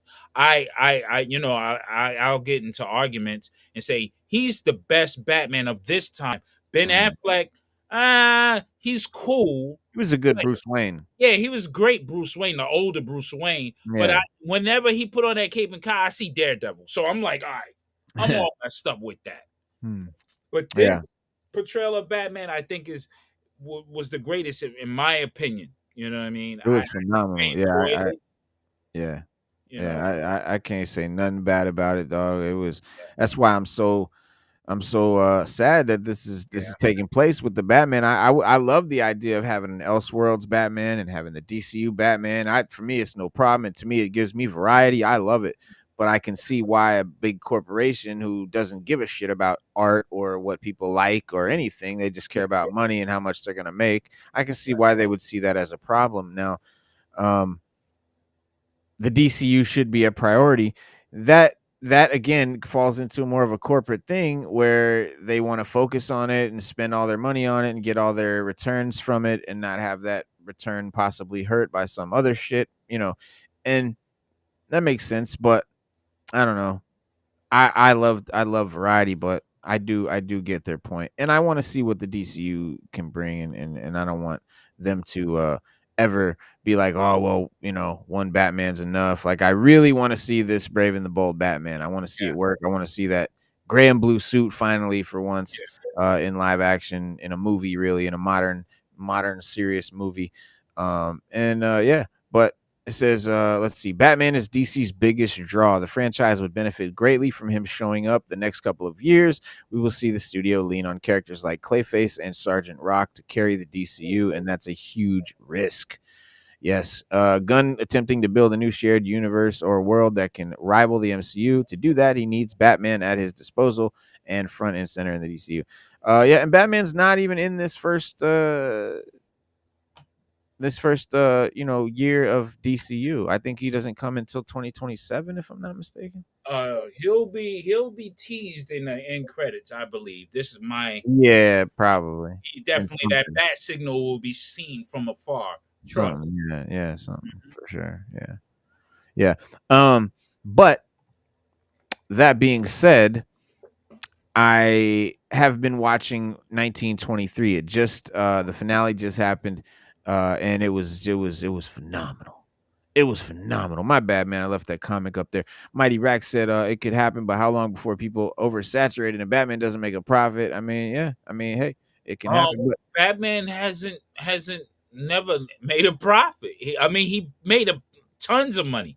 It's not a point where Batman hasn't made any money. Like every movie Batman had made money. No, he's not saying it Oh didn't. He's saying how long. He said it could, how long before people are oversaturated, and then Batman maybe doesn't in the future make a profit because there's so many Batmans man, going on. I'm telling you, Batman will outpace the Avengers and Spider-Man at this point. And Because Batman is easily the most marketable, most yo, character in all of comicdom in any live you action can drop capacity. Batman in 2040 and call it Batman Beyond, and it still make crazy money. Yeah, there's no comparison really. No Yeah. movies compared. Yeah. No movies compared. But yeah, 1923. So this dude, what's his name? Taylor, what's his name? What's his name? What's his name that makes all the Taylor Sheridan, right? Sure. Yeah, Taylor Sheridan or something like that. Mm. Hang on. God damn it. What I does think, he play I think in? it's Taylor Sheridan. No, he's the guy that makes all this shit. Hold on. Yeah, Taylor Sheridan. He's an actor that became this was him back in the Oh, day. I know who he is. Yeah. He's a great actor. Yeah. Well, he became a writer, producer, director, and he has recently been shitting out hit after hit after hit. He does Yellowstone, Oh, yeah. then he does 1883, then he does 1923, then he does Sicario, the sequel to Sicario, then he does Hell or High Water, which is phenomenal. Then he does Mayor of Kingstown, which was sick as fuck. Sons of Anarchy, Lioness, Landman. Sons Bro. of Anarchy. That's all you had to say, bro. That's my favorite shit. Oh, he was in Me it. and my wife love that shit, bro. Yeah, he was in it. He was one of the cops. Yeah, he was in it. Yeah. But he so he writes all these shows. He writes all these series and shit. And he killed it with 1923, dog. But I mean, every one of these shows is good, bro. Oh, yeah. Every one of these shows are bananas good, like the best shit ever type shit. Like these are some of the best shows I've ever seen, and I think that have ever been made. No fucking bullshit. Not just because I like it, just because yes, the quality is unmatched. Definitely. And what's crazy is this dude, he can't lose. Every series that he puts out, if you hear, new Taylor Sheridan series, it's gonna be slamming. He's never had a fucking flop, and they've all been crazy. So 1923 is one of the prequels to Yellowstone, which was his big smash hit show, his first big hit show. He did two prequels. He did 1883, which was way back, the ancestry. Then he does 1923, and it all takes place in the same, it's all about the same, ranching family. So 1883, then he does 1923. There's a 1940 something that's getting ready to come out that he's getting ready to work on. But 1923 just ended and is a huge hit. And their main star is Brandon Sklenar. Yeah, this guy here, and that's him. And bro, his character in this show is like a superhero. He can't he's a like a master fighter. He can fight like 10 dudes at once. Like he's crazy. He hunts lions and shit. Like he's just like a superhero, guy that super duper man's man, It's whatever. like hardcore version, like he's a hardcore Indiana Jones type. Exactly. Okay. But way stronger and can kick someone's ass. Okay. And he kills it, and he's dope in the role. The dude is hub, bro. He's real big. He's real built. They don't show it a lot in the show, but you can tell under his clothes that the dude is built. And he said in an interview with Hollywood Reporter, he said that every actor that's played that role has done it differently, a different incarnation of Bruce Wayne / Batman. If you compare Christian's to Robert Pattinson's, it couldn't be any more different. Yeah. He said, I also have my own ideas on the character if that ever comes to fruition. He was my favorite comic book character as a child, and he's superior because he's a real man. He just really hurting and reeling from the death of his parents. And Batman is his way of coping. So I think there's a lot more to explore there, and there's a way to do it that makes it very real. Yeah. See, that's Yeah, my type of dude. He understands Batman, yo. that's why I want to see him play it. Yeah. He said, I've honestly enjoyed every incarnation of Batman, but Christian's was my favorite. I do love what Rob is doing with it now. It's a really bold choice, and Rob is just an incredible actor in general. So if it ever comes around, I would gladly take that torch, and I would not take it lightly. He said, I mean, for Batman, let's keep running with that. That's something I've wanted to do since I was a little kid. I've never even talked about it. It just started happening, and I was like, wow, this is cool. And now maybe hopefully it happens one day. And he's talking about the fan castings and the buzz on the internet. I mean, it's just been going nuts. Like people really been trying to talk him into the part. That'd be dope. Yeah, and it says he also hinted that someone from DC may have already talked to him about Batman in the DCU, and he said, yeah, I think there's some awareness of me on some level, probably, but yeah, I know there's ways away from. He said, I know there are ways away from doing that, but yeah, obviously the little kid in me and the adult in me is like, this is cool, and I have a bunch of ideas. Anyway, it'd be cool. Yeah. Like that's the type of dude I want to play the character. He really, like you said, understands him, loves the character. He's a big fan. He's been, thinking about it and shit his whole life. Like that's dope, bro. Hell yeah. Yeah. This is the new Mr. Freeze in the apps. Oh wow. Yeah, he looks wild. Or Oh, that's him and his wife. Yeah. yep. Yeah, Wow. this is from Absolute Batman right there. That's the new one that just dropped, right? Yeah. Yeah. Now Oh, to the land of ice we go. They're making him like a virus. He said, just like me, he said, now to the land of ice we go. And he grabs his face and he's like turning. He says, this is the freaky new version of Mr. Freeze that drains the heat out of someone by touching them. It's a far cry from the usual version of Mr. Freeze, who is a much more sympathetic villain that just wants to save his wife and wields a freeze gun to fund his projects. Yeah, this version is definitely a more of a scary monster motherfucker. That's dope. Oh yeah. Speaking of the new comics, yeah, I ain't pick up my comics today. I just grabbed these. Tomorrow. I just grabbed these real quick. Okay, the Wolverine. Yeah, Wolverine Revenge has been phenomenal. This is the new one, number 4. This is the new Cable, Love, and Chrome. That's been super good. Cable's one of my favorite characters. No doubt. This is Batman Dark Patterns, another version. Yeah, and that's wild because they don't have Batman on the cover. No. It's a crazy version too. Then you got the Flash, Absolute Flash. Okay, and that's absolute. That's not what you call it. Is that That's new. That's the Absolute. Yeah, okay. I don't know. I haven't fucked with it yet. I haven't read it yet. I'm gonna have to peep that out then. Yep. And then this is the new Detective Comics. Look at that art. That's beautiful color. Love that shit. Hell yeah.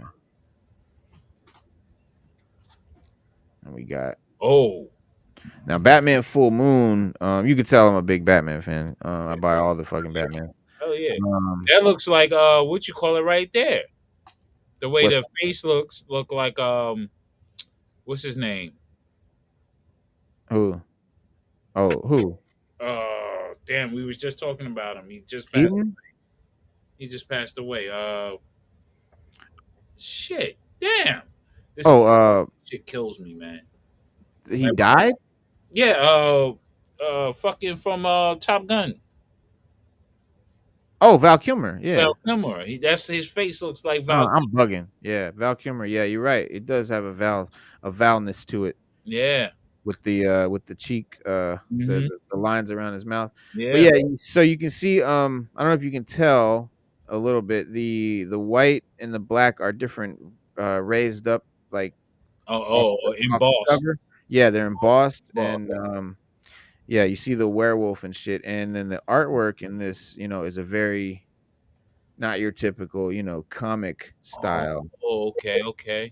It's very much like, artsy. Stylized. Yeah, Yeah. very stylized, very like horror. Oh, nice. Yeah, really, really nice. Okay. Good. Nice. Yeah. And I would believe Batman would go through certain things like that, like dealing with the supernatural and Yeah, right? yeah, I would. You're an all night dude dressed like a bat. Yeah. Of course you're gonna come across Constantine and shit. Yeah. Right. Fucking this. I'm so excited to get into this. Hush number 2. This is Hush 2. Ooh. So Hush is back. And guess who's drawing Hush? Who, Lee? Lee. I mean, I can see the lines. I'm like, oh, that's Lee. Yes. Lee. It's Lee and Loeb, the original writer and Oh, artist. okay. Yep. Nice. Original writer and artist from Hush. And then Back they in also did Batman and they did Batman and Superman too. Oh, word, yeah. Yeah. The and this is a so Hush, just like the original Hush, it was just like, a few comics in a row, and I think the next 5 comics are going to be part of Hush. So this is Batman 158, then 159, 160, 161, 162, 163, and I think 164 are going to be part of the new Hush part 2, but this is the first one that just dropped. I think this is cover B, if I'm Hit not my mistaken. comic shop tomorrow hard now, man, for that. Definitely for that Hush.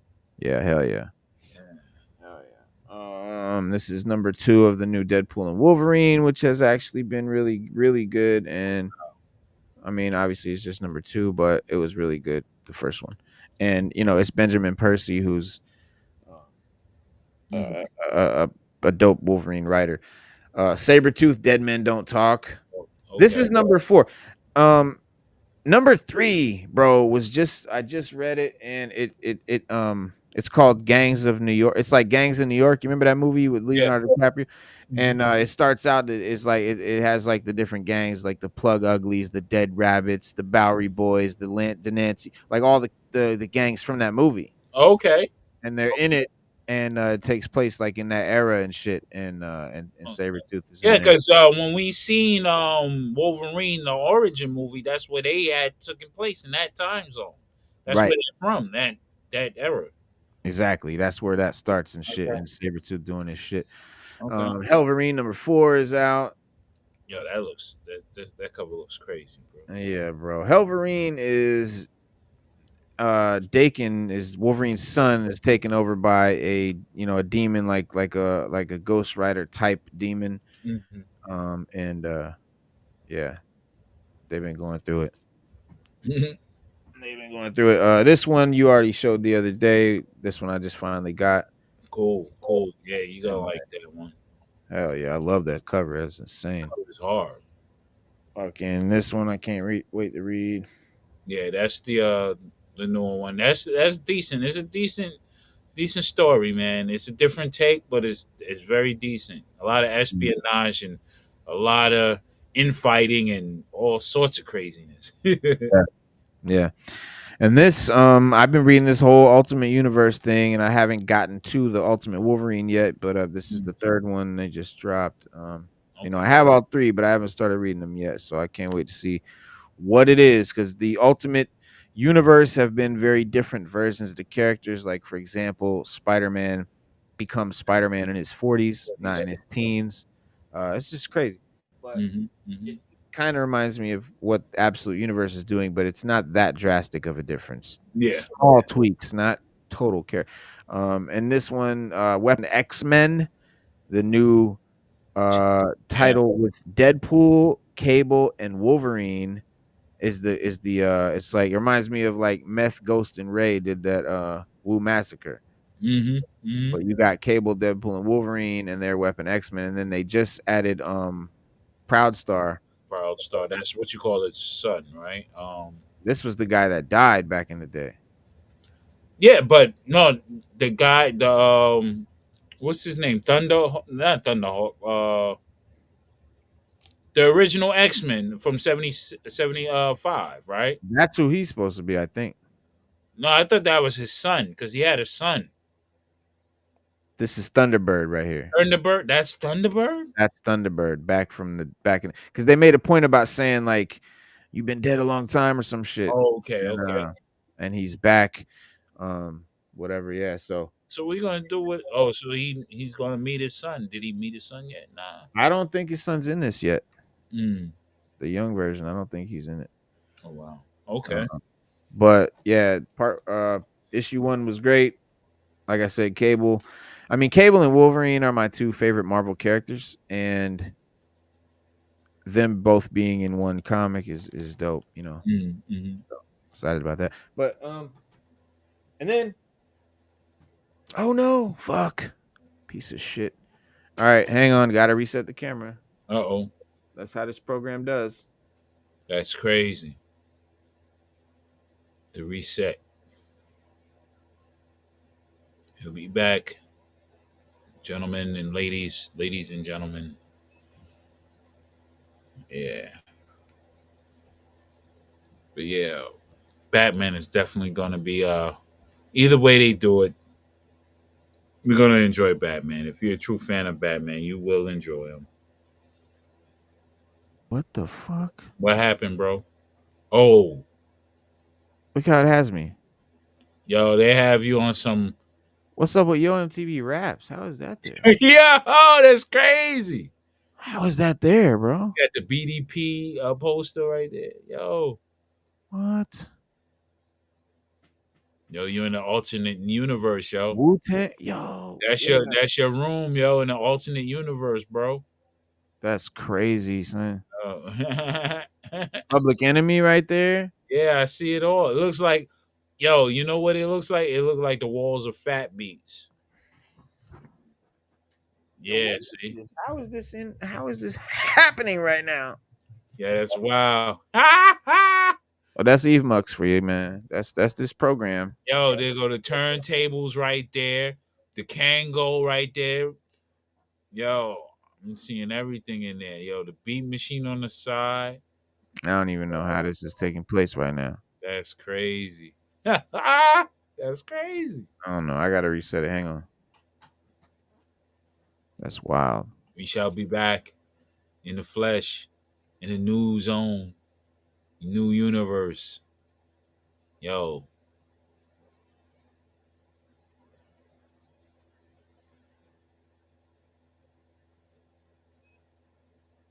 Oh, Tulsa King, yeah. I'm looking at all the text from Mighty Rax. Yeah, man.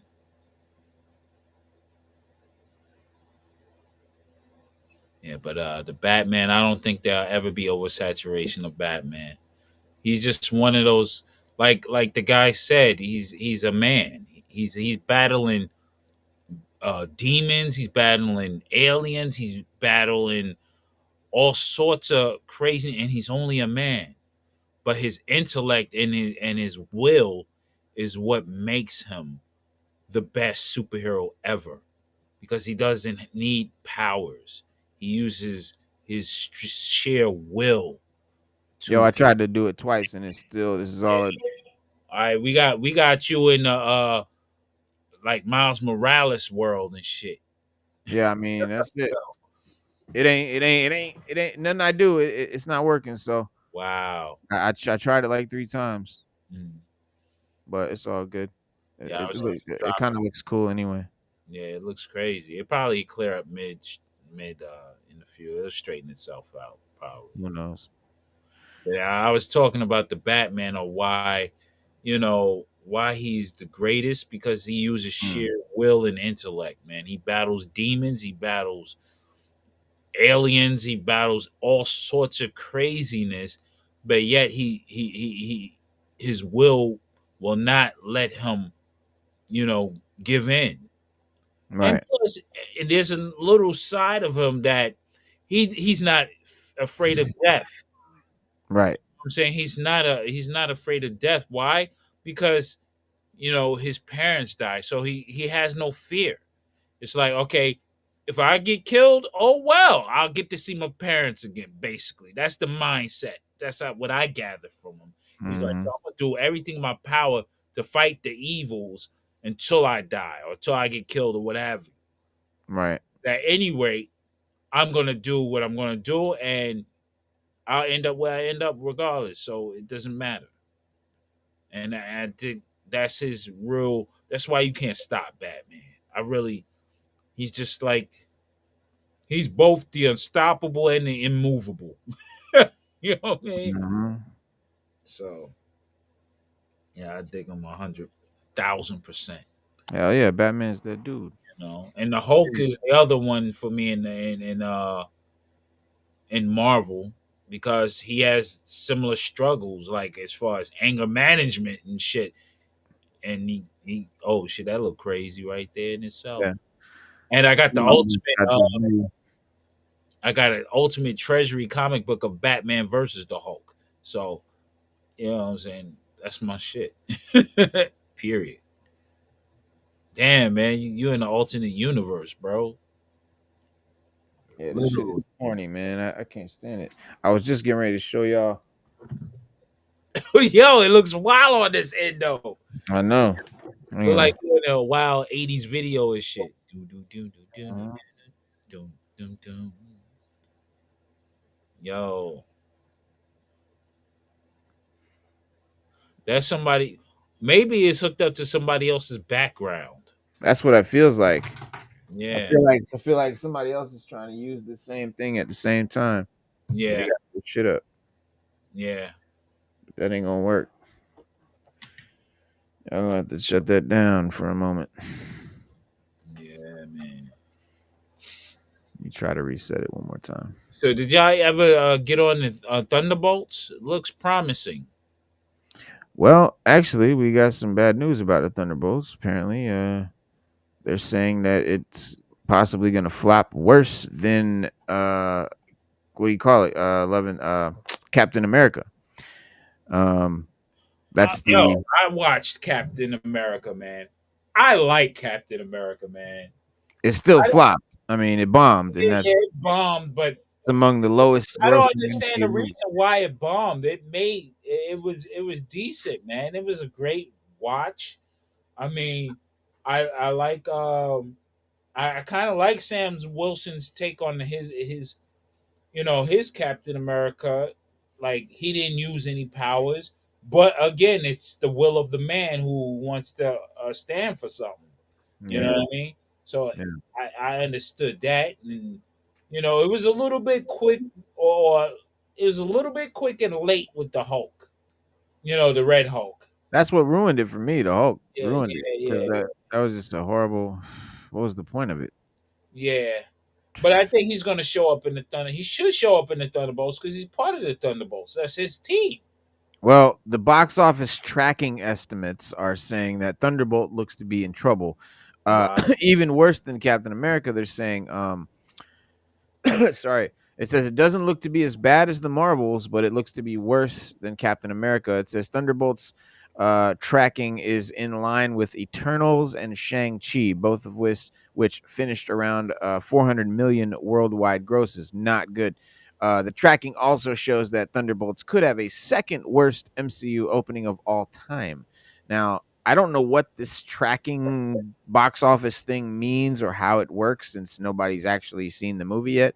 But box office estimates, that's how they estimate via THR and Box Office Pro. And according to THR, Thunderbolts is currently tracking with a box office estimate of between 63 million and 77 million, with a target number of 70 million.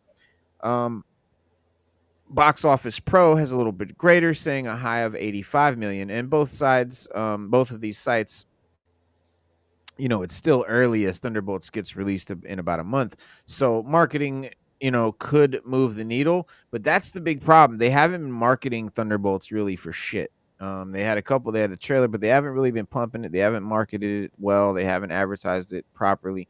And if it does flop or bomb, that would be why. Because I think the movie itself is going to be pretty good. It looks good to me. I think it's going to be a good movie. I'm excited to see it. And I think this maybe because they have different time jumps, and remember when they did Black Widow, where that fit in. So I think this Thunderbolts fits in before Captain America because we find out Bucky's a senator. Right. So this might be before Captain America, Brave Yeah. New World. Yeah. So Yeah, time wise, you mean? yeah. So which Yeah. is kind of off because why would you release that after the Captain America? But I guess Captain America is a bigger name. Right. You know what I mean? Yeah. I mean, tickets are on, with it says word of mouth from fans more important than ever. Tickets are on sale now. A quick check of local theaters for Thursday previews reveals lots of empty seats, and for Friday, basically nothing has been sold. Let me see. It's likely that this will again be the type of movie where fans will wait for word of mouth. A Minecraft movie recently exploded at the box office thanks to social media, but pre-sales were in the gutter. So, it just because it's what do you call it? Predicted doesn't mean it's gonna flop. Yeah. And now I'm of the mind where I'm like, I gotta see it myself, man.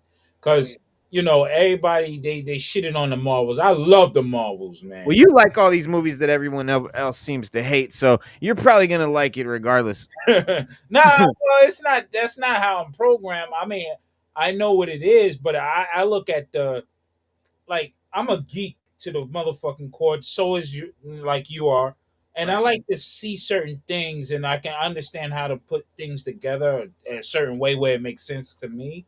Right. And I like Black Widow. I'm like, yo, they wait. Why did they waste their time? They could have dropped Black Widow when it was supposed to come out because that was a great movie. Even Yeah. though people didn't like the Taskmaster, the being a female, what have you, but I didn't mind it because it was cool. And it was a real solid movie. I Yeah. mean, the Eternals, I had to watch at least 4 times, but you can't have everything without the Eternals at this point. Wow. But I'm not saying it's a great movie. I'm just saying it's a movie that fills in certain gaps. I just want to see the celestial scenes and shit. That I'm interested in seeing, but I watched it up until the bus turned into flower petals, but I think that's like Yeah, 20 minutes in. yo, but they had a lot of great special effects in that damn movie, though. Not, Yeah. what I'm saying. It was good. They went crazy with the special effects, but the story could have been much better. I think I saw Thor Love and Thunder first. Oh yeah, nah. See that love and And shit that was. was so bad. Like I watched 20 minutes of that and nah, couldn't. Yeah, As I soon didn't. as I saw like the Christian Bale character and when the other God characters and how different they were acting, and like I could see that what was going to happen was Christian Bale was taking the movie seriously and he was actually playing this role seriously, thinking it was going to be a good movie, and they made this farce nonsense bullshit Yeah, which Taika Waititi sort of or like contrasted with his more serious take, and it didn't work at all. yeah, Taika Waititi's an asshole anyway. I don't Big like. time for doing that for sure. Yeah. I didn't. Yo, why would you do that to a? You could have had Dude, this I villain. was so excited for Love and Thunder, man. That shit could have been Beta Ray Bill. He Yeah, could have done all kinds of shit, bro. yeah, man. Yeah, He blew it. That was supposed to be a Beta Ray Bill movie. pretty That much. was supposed to be the Beta Ray. The Beta Ray Bill comic, like where that's what that was supposed to be. That comic went through the roof before that movie came out because everyone knew that's what it was going to be because we saw foreshadowing of it. We saw the Beta Ray statue and all that. Like Yeah. so, but yeah, this I think Thunderbolts. That's a movie that's going to have to do good based on people seeing it and telling other people this movie's good, Yeah. like word of mouth. Yeah. Now, yeah, I mean Avengers, Thunderbolt, the what do you call it? At a target of 70 million, we see Thunderbolts is at the bottom of the MCU openings. It's also another MCU movie said to cost upwards of 200 million. So if the movie's 200 million, it kind of has to make more than that to It's be a gotta profit. make. It got to make at least six They hundred. want, yeah, they want 400 at least. Like they want to double their money if they can. Yeah, it'll make 600. It again. We're at a point where They're projecting 70, so I don't think 600's in the 70 card. million. Yeah. They're Whoa. projecting a $70 million return. That's what they're talking about. A major flop. It costs 200 and they're projecting 70. So I don't think 600's in the cards. I hope that they can crack the 200, at least get their money back. But Yeah. If they're predicting 70, then it's probably going to be, more But like then now 200. also, like again, they dropped the movie right after Captain America, so it's like Yeah, and people are if looking it's for the good, next. Yeah. yeah, if it's good, it'll really hit because people want it to be good. But here is the here, I'll show you what they're saying here. Now, if they market it as a non MCU or a standalone movie, but you can't, you have the same actors. But Yeah. I don't know, man. I think their strategy is like, yo, we're gonna do all the titles that we were supposed to do, and we already got near finished. We're gonna finish them, throw them out there because when Downey comes, that's when we resetting every goddamn thing. Yeah.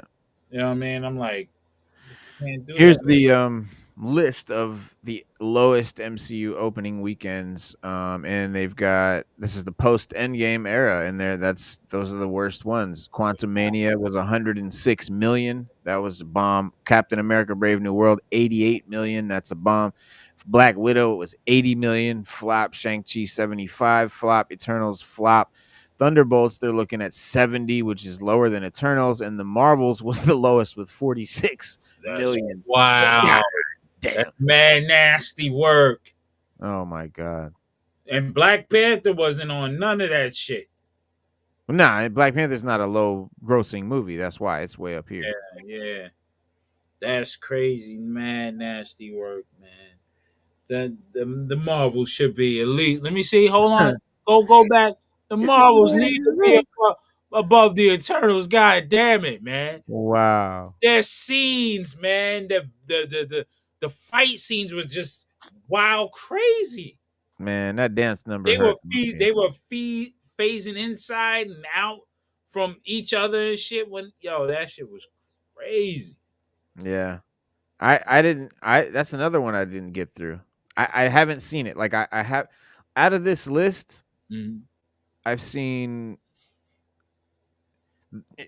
I've seen some of all of them, but as far as watching them completely, Captain America,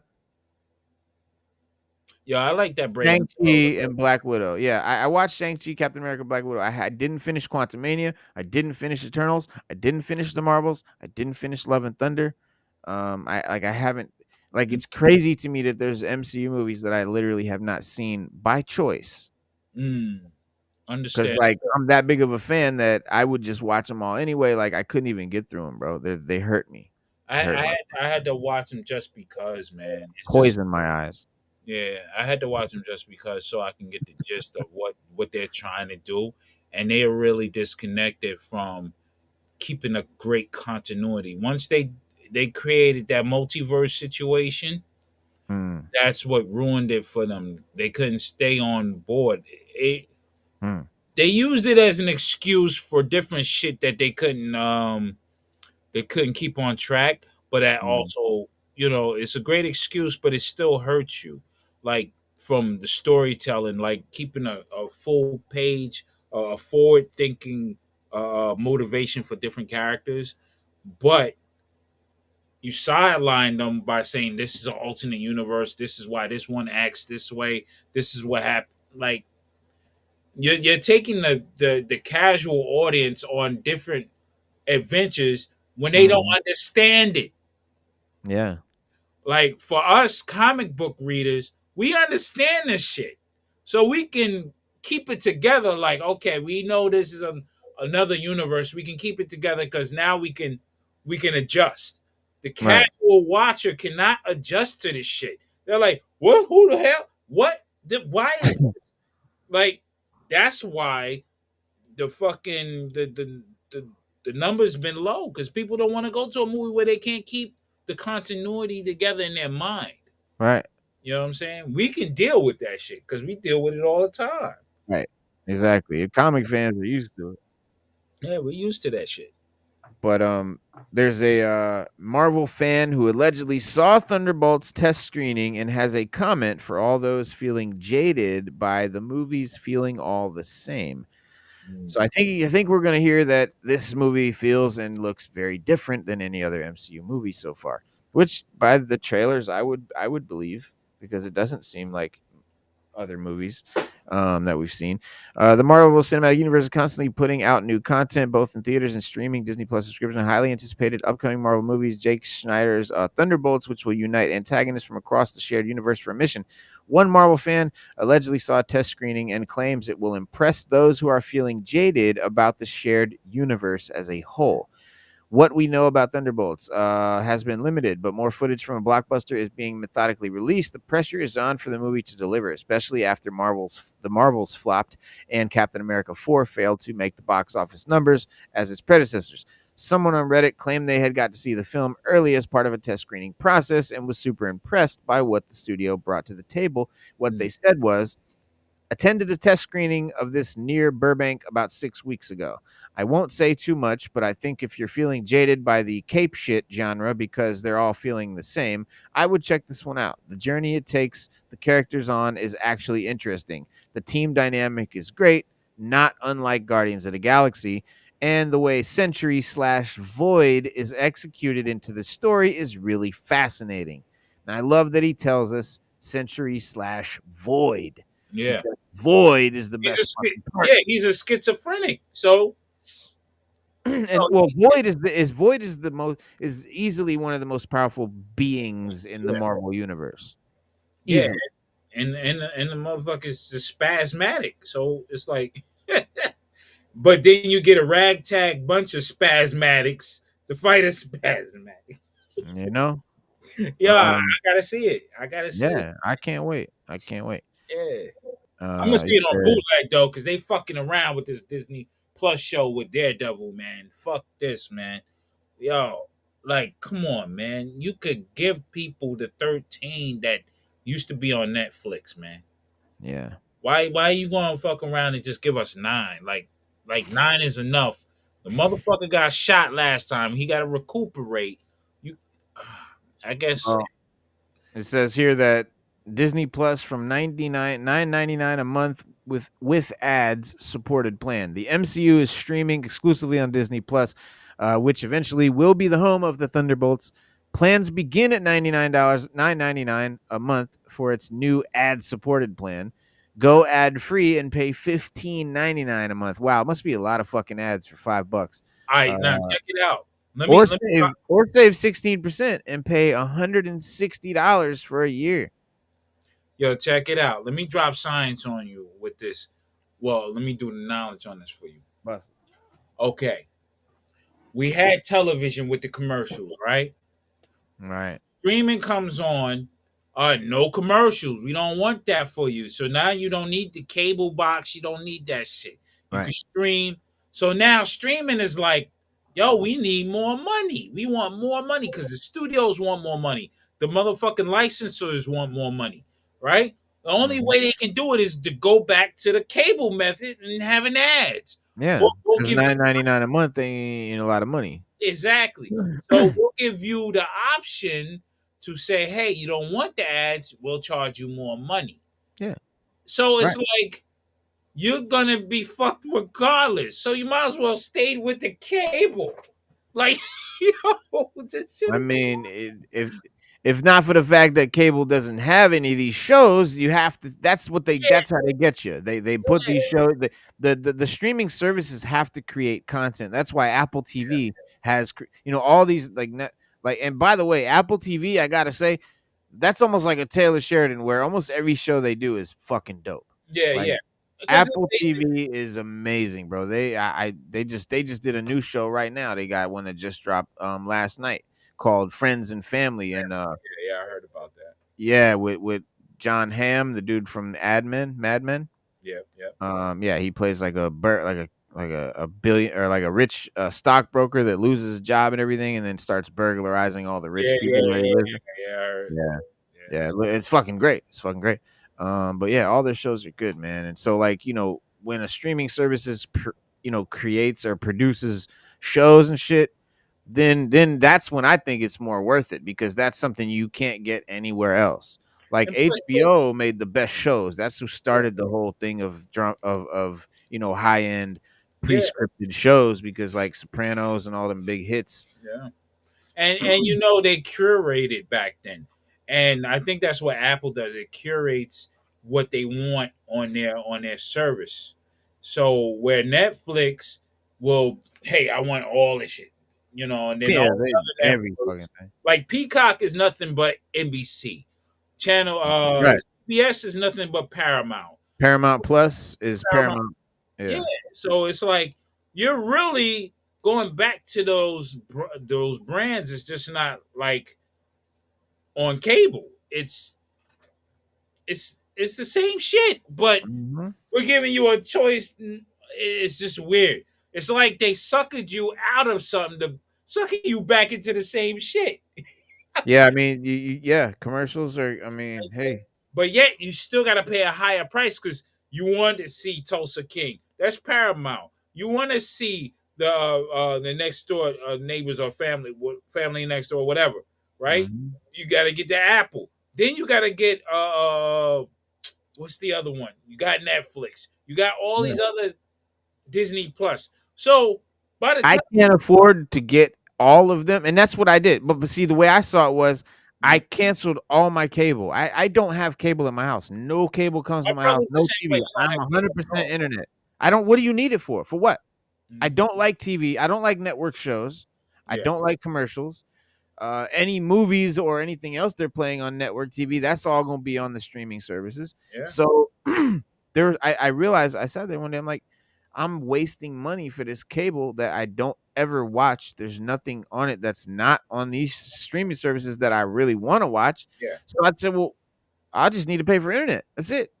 yeah, And then I realized, then you got to pay for each one of those streaming services. yeah. So it's Now paying for cable any fucking way. it comes back to being to that price. So that's why I go to the website and I watch all the shows from all the streaming services for free, That's right.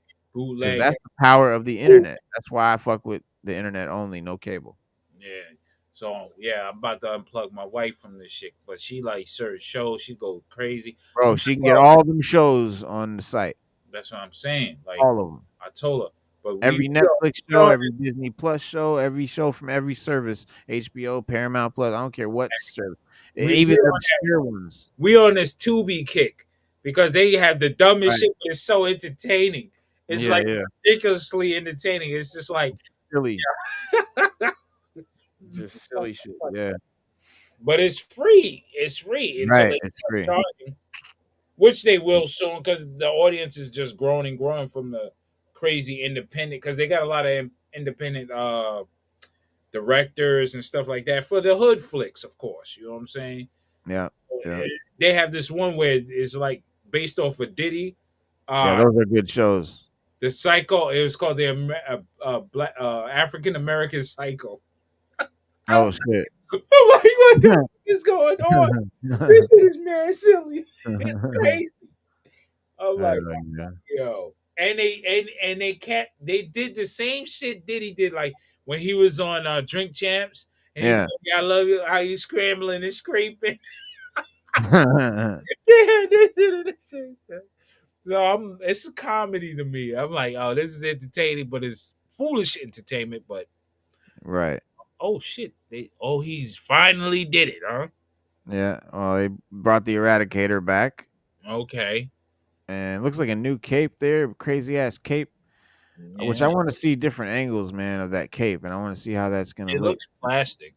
Yeah, it's plastic, but it looks like it's like all over the place, like it's huge. Mhm. Like what's? Yeah, I want to see Gave that. that a wired one, man, because he did I the know. Eradicator before, didn't he? I mean, there was an Eradicator before, but I think he's different. This one says, shown below is a preview for the upcoming DC Multiverse return of Superman Eradicator figure from McFarlane Toys, which will be available for pre-order on the 15th at 12. But do they mean that it's a return of the same figure, or it's a new figure? That's what I Maybe. can't. That's what I can't remember. I got to see the original. Um, I think it's a return he of the said same shit. He said, "I think it's just a straight up repaint without the blacked in face. Yeah. Yeah, it's definitely a different head. I see lame. Well, at least I don't really care about Eradicator, so I'll be skipping this anyway. What he said. Why are they randomly bringing back the Hush body? Mm-hmm. Oh, it's the Hush Superman. Is that what that is? Yep, that's the body. You see on the upper torso part, right next to the S, all that under there, yeah, that looks like the body. Huh. What from the Hush Superman? Is that what they're saying? Yeah, yeah. It's look at the chin of the Superman too. They eradicated too. Hmm. Look at that hard chin. Yeah. Yeah. Well, yeah. I mean, we'll see because definitely ain't paying no tariffs for it. You know, that's the thing. A lot of figures that I'm just not gonna be getting because they're not worth the tariff. Mm. That's gonna change a lot. Yeah, man. I mean, I feel for you guys. I'm terror free, so Yeah. I'm good. But at the same time, they do have some shit that I like, though. I like that Batman, the Western world. Huh. Oh Yeah. shit! See, they always bring you back, man. And That he shit. got a cloth Oh cape. He got a cloth jacket, yo. yeah, I might have to cop that. That's crazy. Tariff and Yep. all, bro. I don't care. Yeah. It's gonna be Yeah, tariff-tastic. I'm gonna get that. Oh yeah, I'm gonna have to get it too. Look at them knees. Hell yeah, that look crazy. Those are good That knees. looks crazy. That look dope. I Damn. like different types of Batmans. I mean, come on, man. Who doesn't? I got the samurai Batman. I would love to see that Ninja Batman. Yeah, I want Yeah. that. I want him to make that, but I have it from the other DC multiverse, the one Mm, before that from Mattel. mm. Yeah, it was a builder figure. Yep, yep. Oh, Wow, mask. a mask. The Ah, mask is sure. ah. No, these are dope. That Yeah. Punisher body, I need a Punisher figure, but Mm. that's way beyond legend status. That shit got cloth and leather straps and Is look like that mask coat? it might be. What does it say? Toy Talica? That's the guy. That's the photographer. Oh, okay, okay. Yeah, I don't know. Just a Oh, photo. maybe he put that together himself. So he took Hmm. a Masco figure and put a which Right, head on it. Okay, okay, that's dope. right. Man, that Riddler's pretty dope. Mm, Yeah, I got this one. yeah, he looks wild. Yeah, I need that Riddler. That come on, yo, there you go, boom. Yeah, Hmm, there you go that's again. Mayfax right there. Yeah, that's Mayfax. Mm-hmm. That looks like Hot Toys almost. Yeah, It might be Hot Toys. This is Toy Talica. Yeah, that's DC Multiverse. yeah, That's dope. The Keaton and the what? I need this Superman. I got the Keaton. I need the Matt Reeves or the Christopher Reeves Superman. yeah. The Keaton is dope though. I got the Keaton. Mm-hmm. It's fire. Yeah, this is just toy photography, man. I wanted to see. Okay. Well, yeah.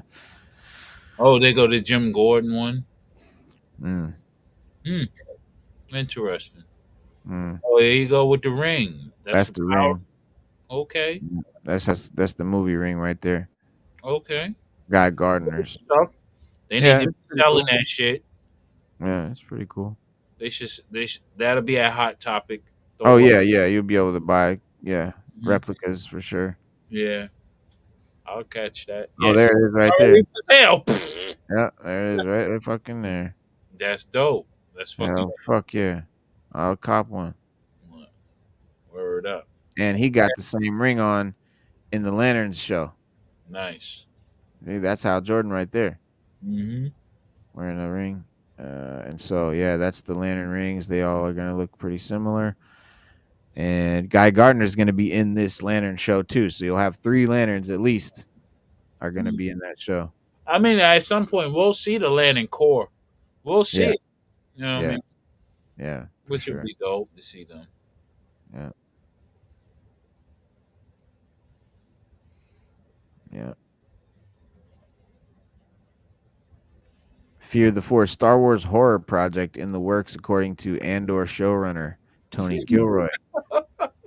Man. Yo, they be wilding, man. But no, you know why I would love to see a Star Wars horror? There's a Star Wars horror book called Red Harvest that Harvest. is fucking dope.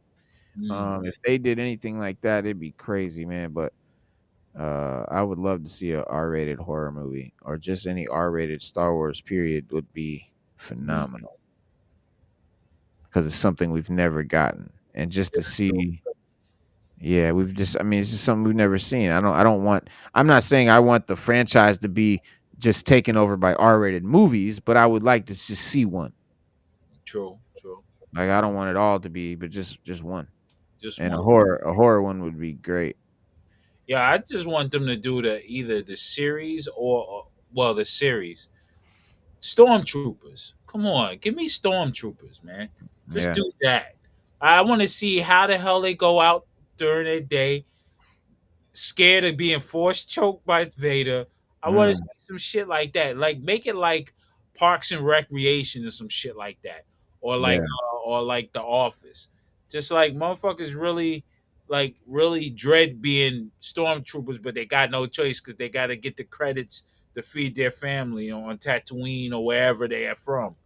Yeah. That'd be serious. Like yo, fucking guns malfunctioning, all sorts of shit, man. That'd be perfect. Like if you wanted to add some sort of comedy to Star Wars, that would be it. The Stormtroopers. Mm, They're the yeah. ultimate comedy at the end of the day. Yeah. You know?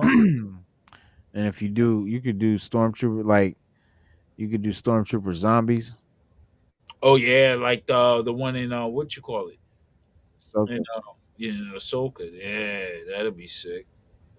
man, so Wu Tang just dropped this new album, Black Samson, the Bastard Swordsman, Mm. produced by Mathematics, and they have these limited. It's a 5,000 limited piece vinyl, that they're doing. They're only doing 5,000 copies of the vinyl, and they have like these different covers, yo. Yeah, they utilized AI for the video.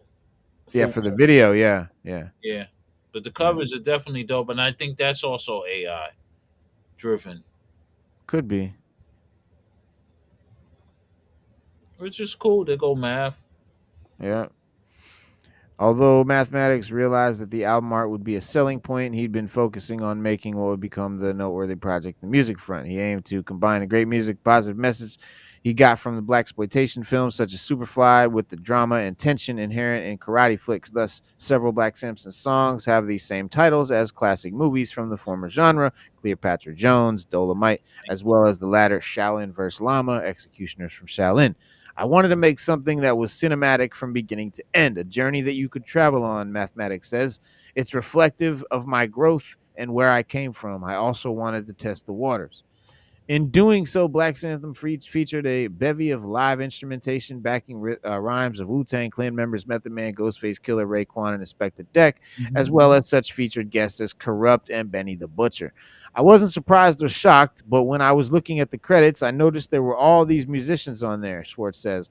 I'd always thought of Wu-Tang Clan as more straight hip-hop production, so when I was listening to the album, I was thinking the music was full of samples, but it isn't. It's live musicians, and the production is phenomenal. It's one of the best hip hop records I've heard in a long time, long time.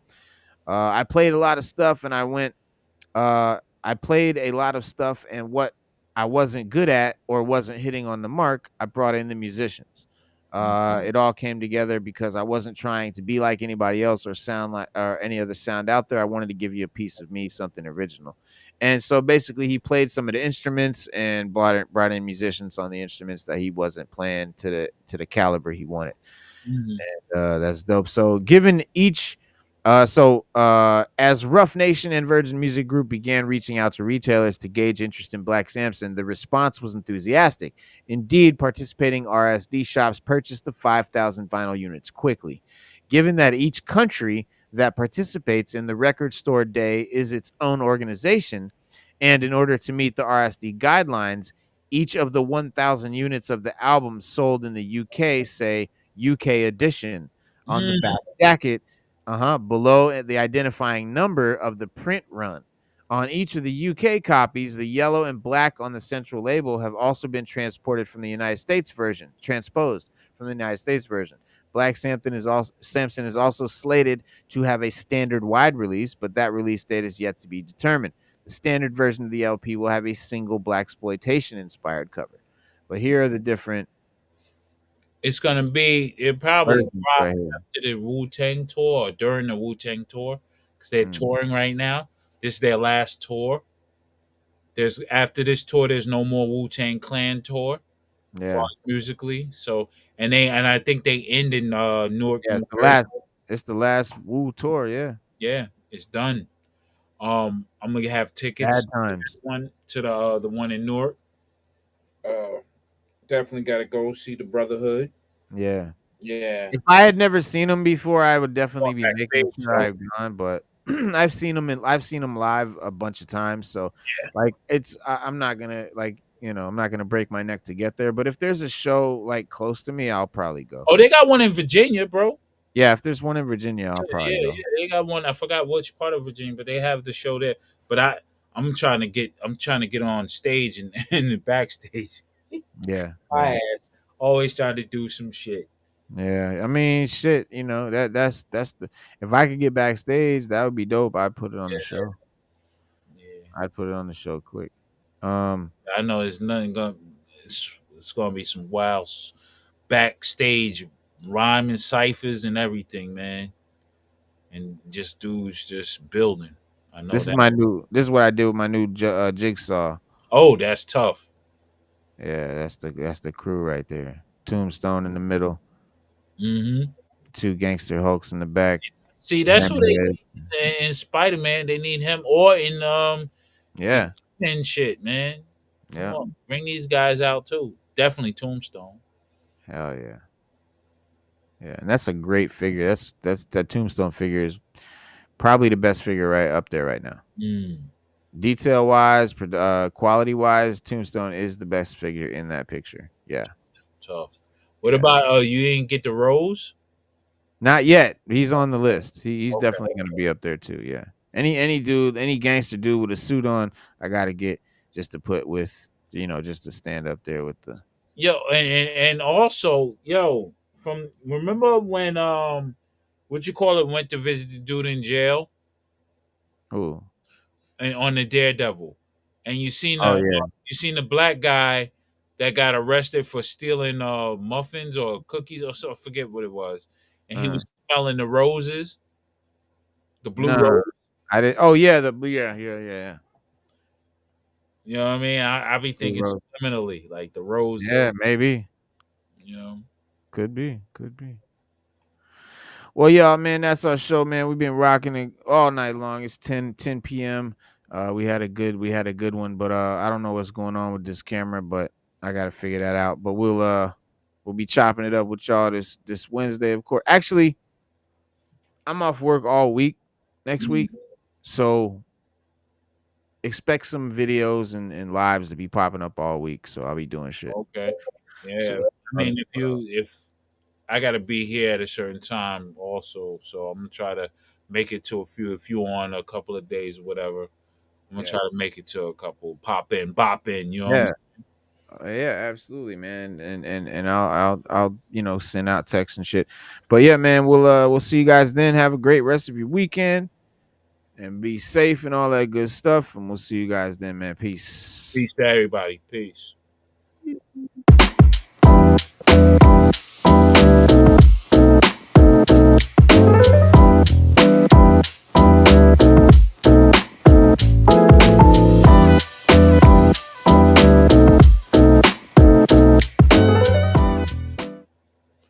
Yeah, brother. You there? Oh wow.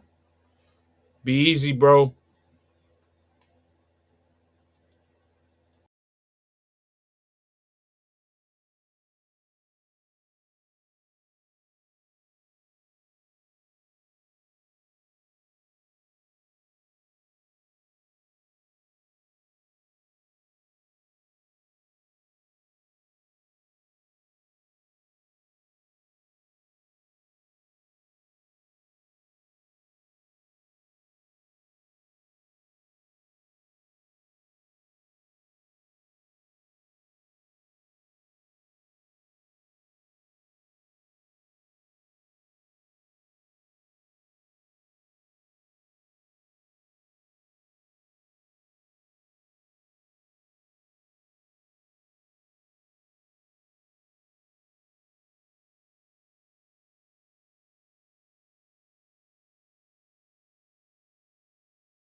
Yo, dog, you still here?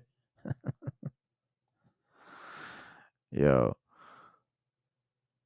is this thing on? Yeah, man, this is the worst program I think that's ever been made. It's called EVMUX, EVMUX. It's utter trash. Just want to say that. Just want to say that.